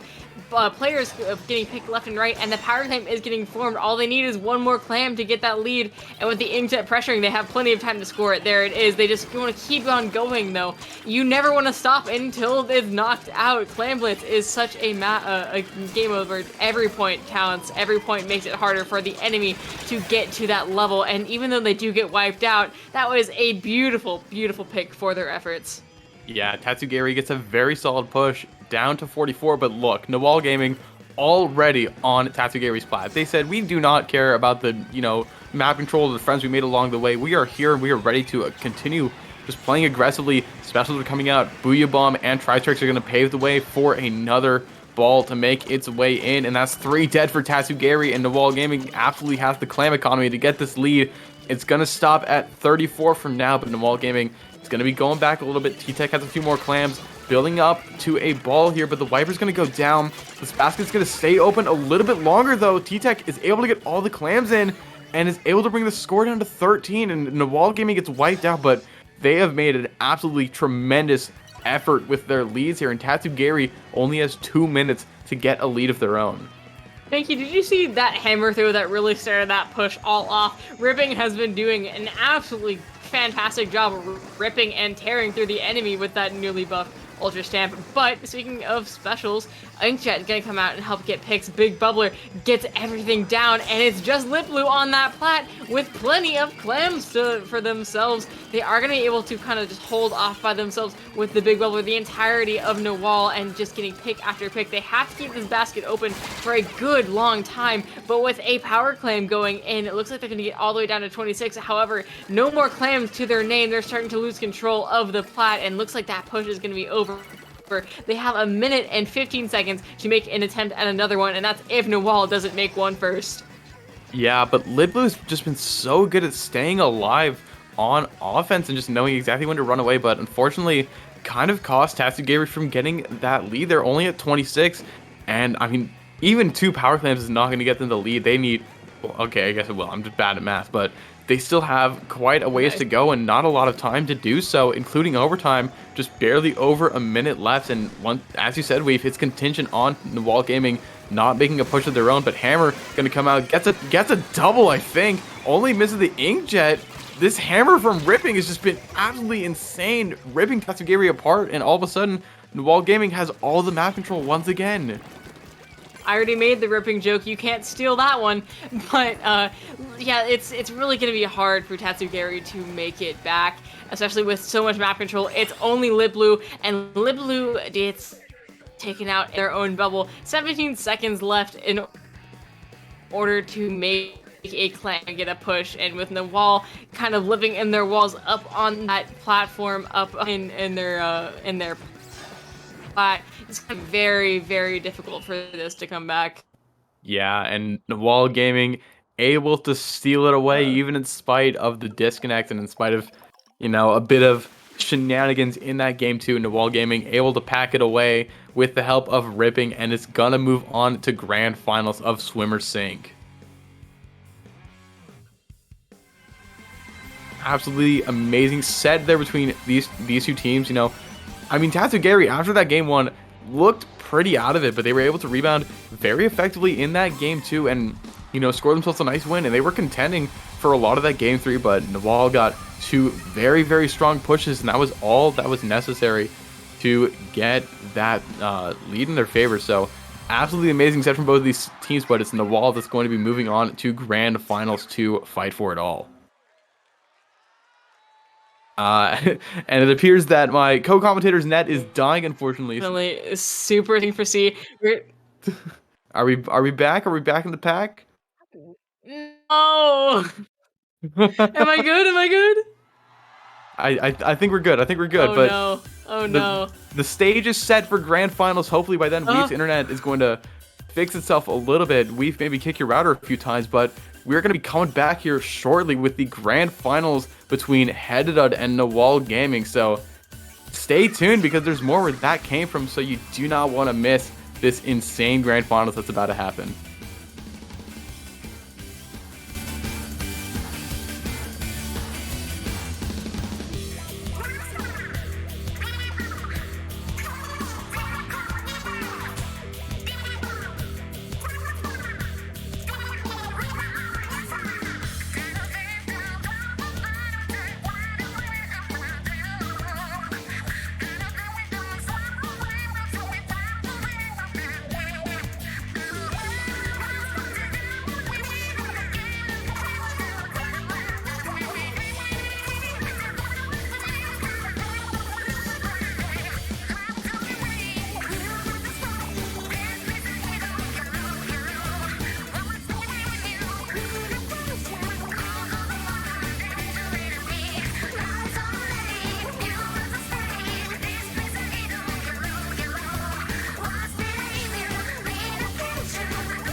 Hello and welcome back to Swimmer Sync. I'm Weef and my internet is fixed. I'm joined here by Broken Pinky, who has some terrible opinions on the first map in this set. How do we say it? Hehdhdud versus Narwhal. Hehdhdud. You can't even pronounce Hehdhdud, and you're trying to come at me for my beautiful opinions on Flounder Heights spot zones. But regardless, here we are, grand finals of Swimmer Sync 106. And we're going to be, seeing Hehdhdud versus Narwhal Gaming. We saw both of these teams in our block, and I mean, we're in best of 5 territory now, starting things off on one of the absolute best map modes in the game, best map modes of all time, beloved by everyone who's ever played Splatoon 1 and has a soul, Flounder Heights spot zones. Alright, Grandpa, let's get you to bed. I, too, love fighting uphill to get back into the zone. I love double zones that get neutralized with a single bomb. I love having the only flank route be almost completely irrelevant and incredibly hard to access. I love my only weapons that I play being completely irrelevant, and that's the real cope here. Fun fact, Weave plays Explosher, Ballpoint, and Heavy Splatling. And Tri-Stringer, and tries to pretend that their weapons don't function on this map. I barely play X-Slow. You can't get me with the cope there. Heavy Splitting's not good. I just picked up Ballpoint like 2 weeks ago. You yourself stated that you wanted to play more Expo, and hey, this is a great map to do so. We might see some Expo here as we go into grand finals of Swimmer Sync 106 on Flounder Zones. We see the double bucket coming out here from Hehdhdud, and Narwhal Gaming going to be sticking with, that classic Splash Machine Splatana T-Tech comp that got them here. Yeah, very aggressive comps from both sides. Crab doesn't do too well on this map, but it's Crab. It's always going to be a very solid pick. We see the Tri-Slasher coming out, which is something I always love to see, and of course the machines that are just kind of ever-present in the meta, and can't really escape from them. Already we see the Stamper that we saw, really tear it up on Wiper last round. Already go in, die, and one of the teammates jumps into them and gets picked off as well, which means that Hehdhdud has themselves a pretty solid control. The Crab, though, is going to contest that pretty solid. Already stops the zone from ticking with just a little bit of control, and it's basically a stall fest right now. 2 members of Hehdhdud go down, with another one jumping in and going to be basically collapsed on by 2 of the other members. It's just kind of Hehdhdud is just getting really hard staggered here, it looks like. Yeah, Hehdhdud was able to hold their own in that team fight for a good while, but ultimately Narwhal Gaming was just able to pick them apart one by one, and now they have control of the zone, but Hehdhdud still holding their ground a little bit here, but they're going to get Tri-Strike out of their cage. Tri-Strike gets a pick on one, weakens the Crab greatly, and that Crab's going to be taken out, but we're left with a 1v1 here between this Nuvo Tri and this T-Tech. Lead is going to go in favor of Narwhal Gaming, but that is absolutely fine if Hehdhdud can use this opportunity to get back in zone, but Violet gets taken out a little too quickly by the 10-attack splatter shot, and Narwhal Gaming is going to turn around, get some picks, and probably going to continue their hold.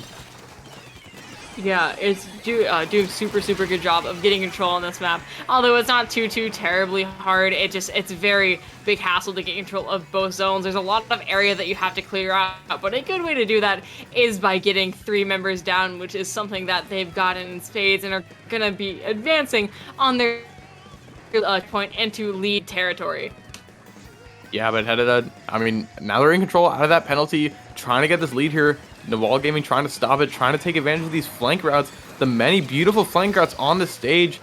Not quite able, or they're probably not going to stop the lead switch, and yeah, there it is in favor of Hehdhdud, but Narwhal Gaming still trying to put up a fighting chance, but they're going to just slowly stagger themselves here, and now they're in a similar position where they can't exactly get into the zone, and Hehdhdud is trying to maintain this hold as best as they can.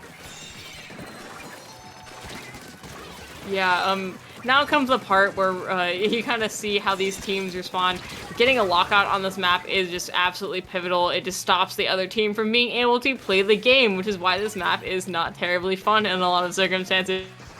Already, though, they are going to be able to kind of wedge themselves back in and get control of their own zone, stalling it for just a bit, not quite just yet, but getting themselves in a position where they might be able to, though it's going to be pretty hard with 2 down, and all the members of Hehdhdud are going to be kind of collapsing on the other zone there to try and just flush all the members out.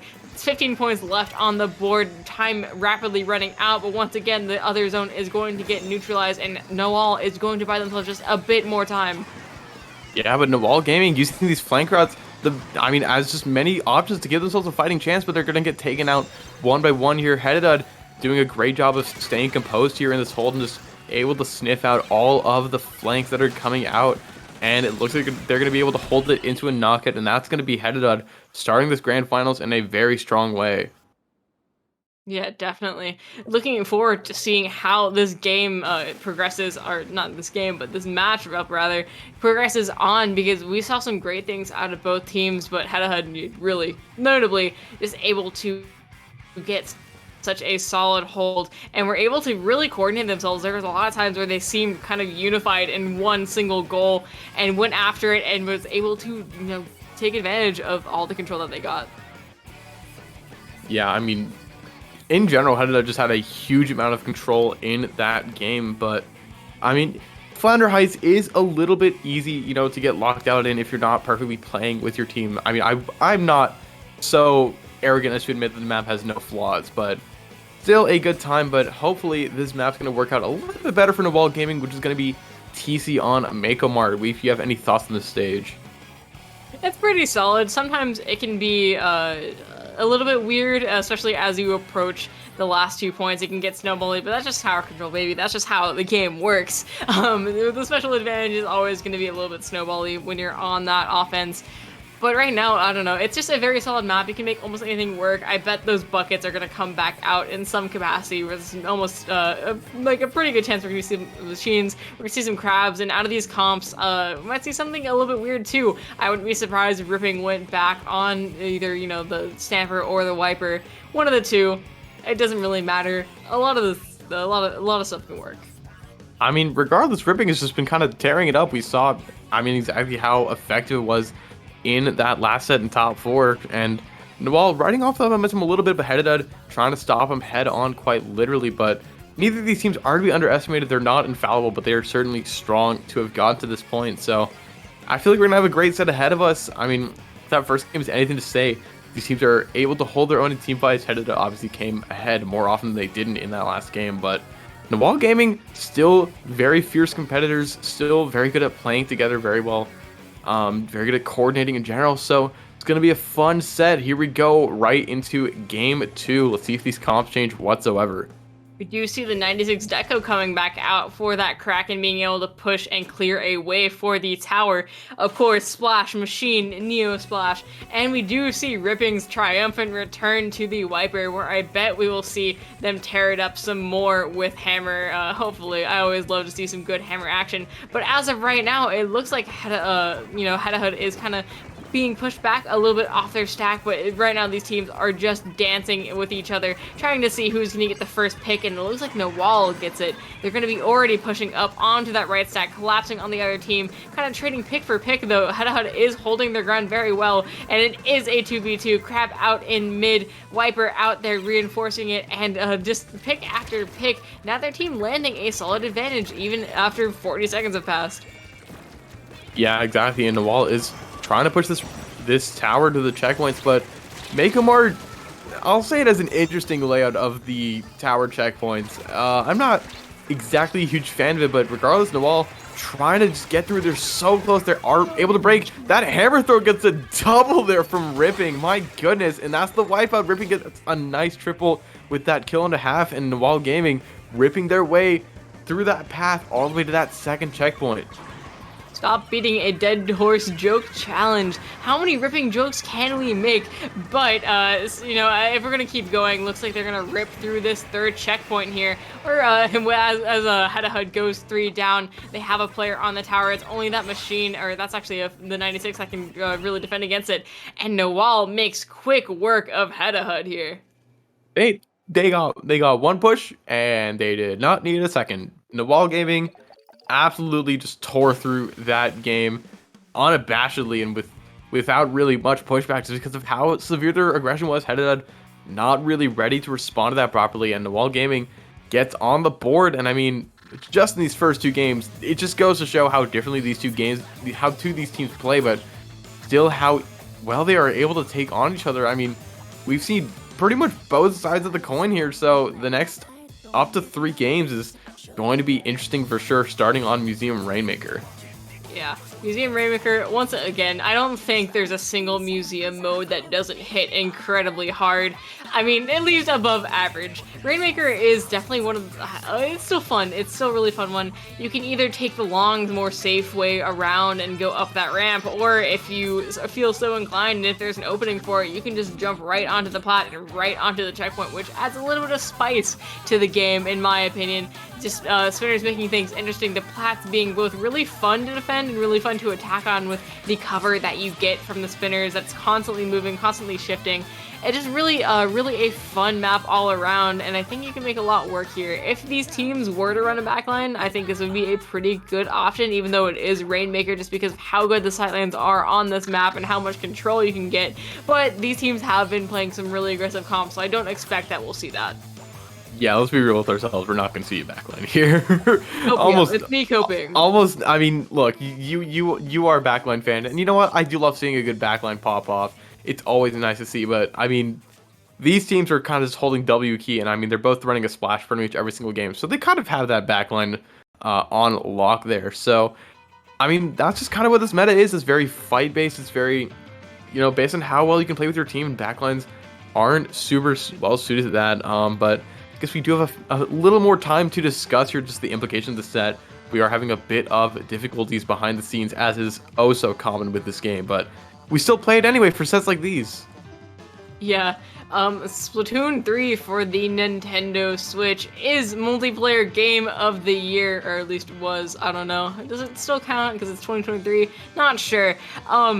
It is no longer 2022, game. So it doesn't count anymore. This game is garbage. Yeah. It really does feel like we've been having a lot more connection errors in the last few weeks, but that could just be us making things up, to be honest. The human mind is incredibly good at finding patterns where they don't exist, and of course, if there's a chance to complain about something, we're gonna take the chance to complain about something, and there's nothing Splatoon players love more than just moaning about connection errors. I mean, patch 3.1 is you either take the red pill, which is have good game balance, or you take the blue pill and have not terrible servers. And it looks like we took the pill that led to good game balance, which, I mean, at least when we play the game, it gets to be fun. It just doesn't mean we get to play the game all the time. Look, if it just, there's a reason that, like, lands are addicting, and I mean, just playing and not having to deal with connection errors and not having to deal with being shot through walls and random bomb kills and everything is a truly euphoric feeling. I mean, it's a feature. It's a feature. Oh yeah. The developers wanted that to happen. It was their explicit desire. Otherwise, it wouldn't be a part of the game. It's a critical part of Squid society that you just die randomly. Exactly, it's part of the culture. It's their religion. You're being picked off by God himself. But it looks like these teams are gonna kind of run it back. We see Ripping return to the Stamper. Instead of getting some hammer action, hopefully we get some beautiful zip action, but I think that's the same comp from Hehdhdud, still repping that 96D, more mid-range option with, once again, Kraken, which is incredibly fun, special to watch. It just creates so much space, but already Narwhal Gaming pushing up on the right. We just see a big old skirmish over there, 2-2, but it looks like Narwhal is going to get wiped out, and that is an absolutely massive open for Hehdhdud here. What an insane opening, just people going down left, right, and center, and all of a sudden, Hehdhdud goes from a 3v3 to 3v0, and they're quickly pushing it down. 35 seconds have elapsed, and Hehdhdud has 32 points remaining until they get this knockout, but it looks like they're going to be forced back. Narwhal has a strong defense, but Kraken is going to be behind them, going to pick up the Rainmaker, but not able to get any more points with that charge. Just going to be annoying Narwhal Gaming a little bit more here, but Narwhal coming back in a big way, has that map painted in their color and has 3 specials to their name, but Hehdhdud, they're the ones that got to 32 right off the bat, and we saw in Hehdhdud's first set of the day versus Wipeout Punks how good they are at holding a Rainmaker lead. Yeah, but that doesn't, this is a different set, this is a different map, this is a different team, and so that could all change here. It looks like Narwhal has a 3 down, but the Kraken is going to come in clutch and get that Rainmaker right before they would have gotten the checkpoint. They still have a really strong presence on Hehdhdud's plat, but it looks like Half is going to, take one for the team and jump it off in a kind of suicide maneuver just to get it out of there and reduce the risk of them getting the checkpoint slipped out from under them to almost 0. Yeah, half saying, I'm going to do half the work by myself, kill the Rainmaker alone, jump it off the platform, and that really gives Hehdhdud a second lease on life.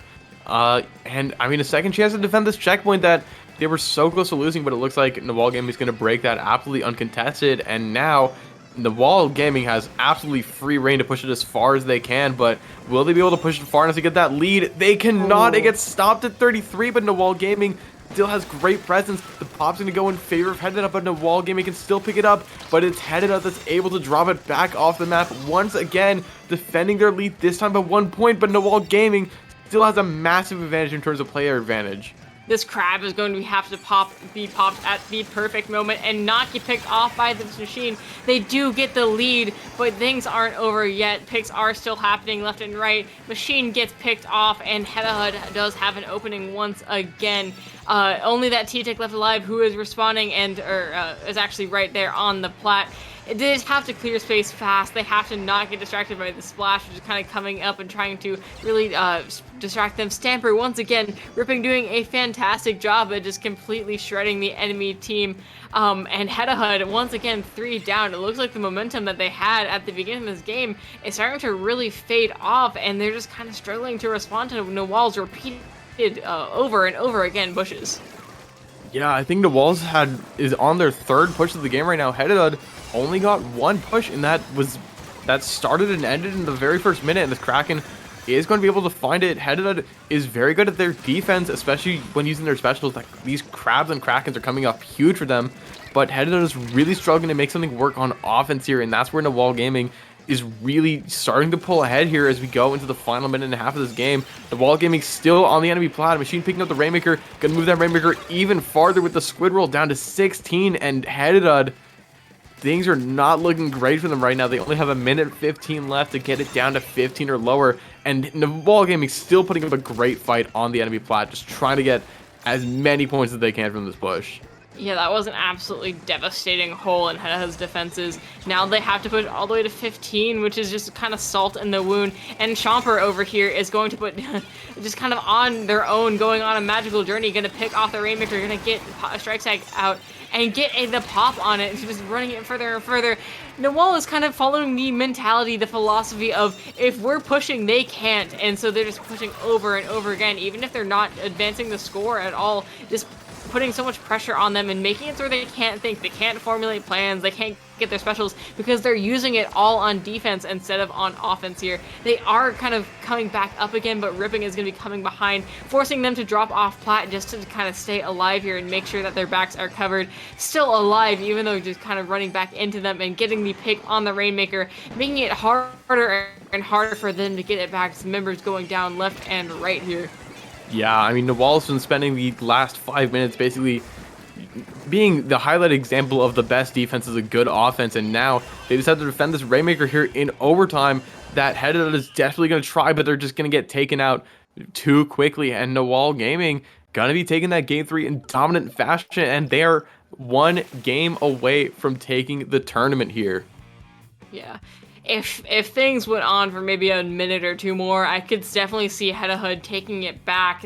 But just being forced to play hasty in overtime, I say it so often. It's never a situation you want to be in. You make mistakes and you just die that you wouldn't be punished for normally. You're forced to play fast, but you're also forced to play patient, and it's terrible. But we haven't seen these 2 teams duke it out on Clan Blitz yet, and we are going to Clan Blitz on Manta Maria, which is certainly an interesting one. Do you have any particular thoughts on what we're going to see or how this game is going to plan out? I mean, I don't really have anything in particular. It's Claimed Manta. It's a pretty solid returning map mode from Splatoon 2, now with a enlarged street, and has the special bonus feature of the block that the devs has decided to accidentally keep in the stage, which opens up so many good options for both attacking and defending on the left side of the map here on the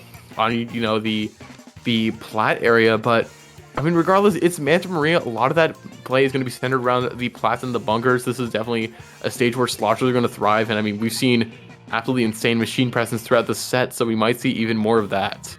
Yeah, I can definitely see it. There's an argument for basically any of the comps they've been playing.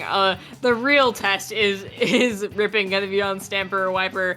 Are we going to see the Zip caster pop-offs, or are we gonna see weird hammer doubles and triples and quads? I don't know. I'd love to see that happen. That'd be really fun.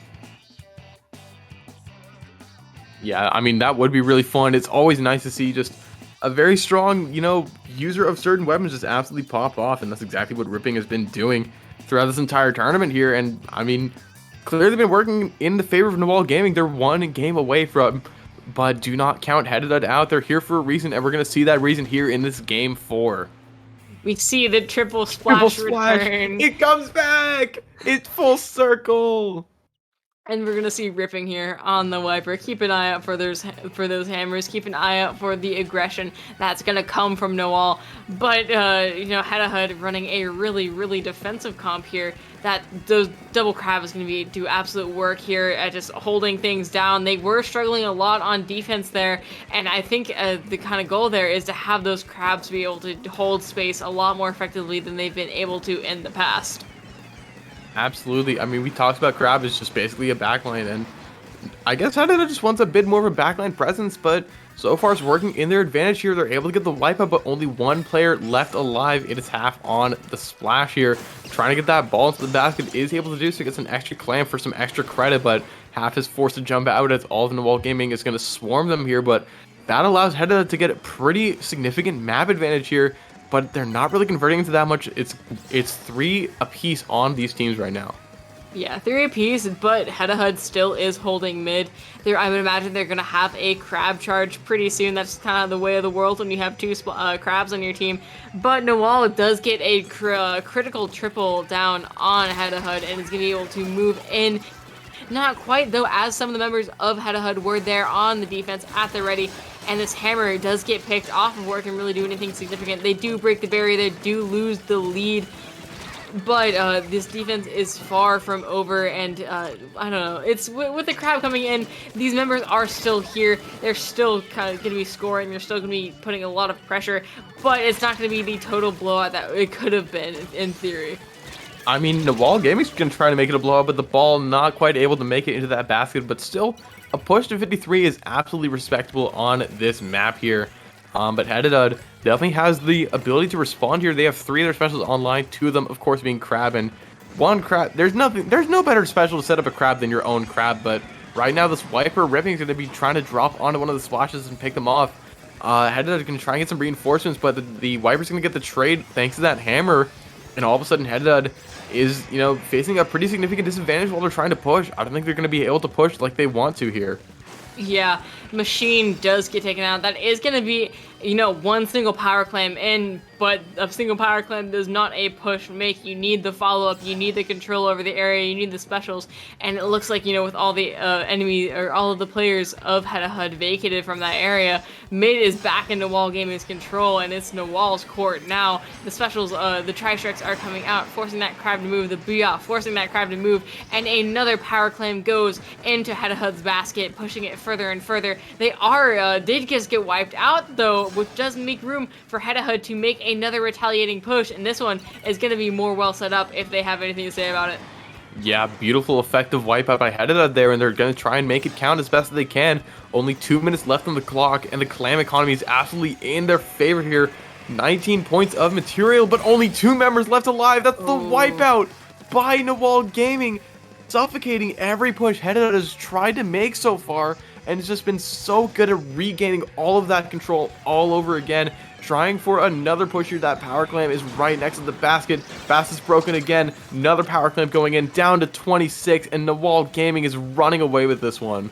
Yeah, Narwhal Gaming showing Hehdhdud how it's done, having a crab just posted up, having the stamp come in and just distract all of the members of Hehdhdud. Xena does come back from behind and picks off the remaining members of Narwhal, but they only have a minute to make something really count here. This push is going to have to score about 70 points. That's 3 power clams and change, or whatever combination they prefer, but they're going to have to get it in, and they're going to have to do it fast with only a minute left, plus a 20-second overtime if they even make overtime here. And with a member picked off, it's just going to be an uphill battle. No specials online after this crab runs out. Very few, plenty of clams, but do they have the resources to get it in is the question.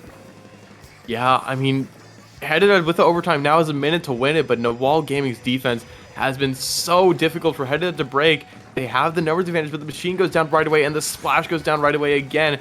Half is, I think, behind the, behind the action, not quite able to, have a significant presence. Probably gonna get taken out here. Yeah, and there's only 20 seconds left on this timer in Narwhal Gaming.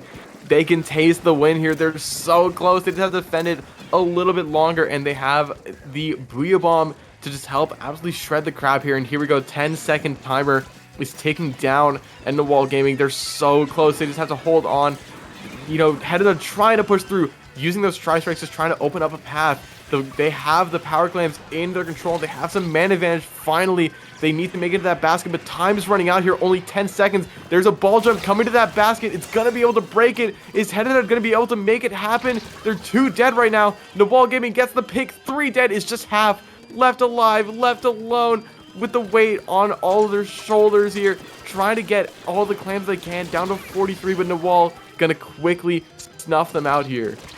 But they still have a little bit of time, but it is going to be snuffed out, and Aizen jumps off the cliff as celebration. Narwhal Gaming going to be your SOS 106 champions here with a very, very dominant 3-1 victory over Hehdhdud.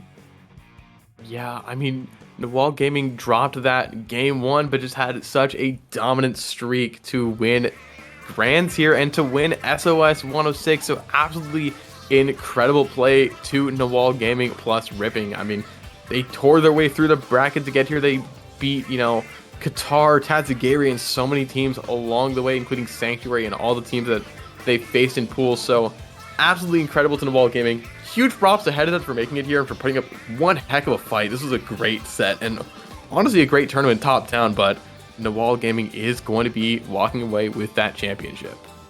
I mean, when Hehdhdud took that game, I thought they really had a chance, but Narwhal was just so very dominant, played so well, and shout out to Ripping for providing all of those awesome hammer clips, like, absolutely insane from what we saw. I saw doubles and triples and left and right just getting weird picks with that, and super exciting, super fun to watch. Thanks for the show. Yeah, I mean, that hammer was straight up inspiring. I'm gonna be real. Like, I have not seen a hammer used like that. So, absolutely incredible play by Ripping. Absolutely incredible play by Narwhal to capitalize off of it. And that's gonna cap off an absolutely incredible tournament. That's gonna be all from us here at IPL. But before we go, we gotta let you know, Weef, where can we find you? You can find me on both Twitter and Twitch at WeefSlider. Pinky, where can we find you? You guys can find me at Twitter at BrokenPinky_.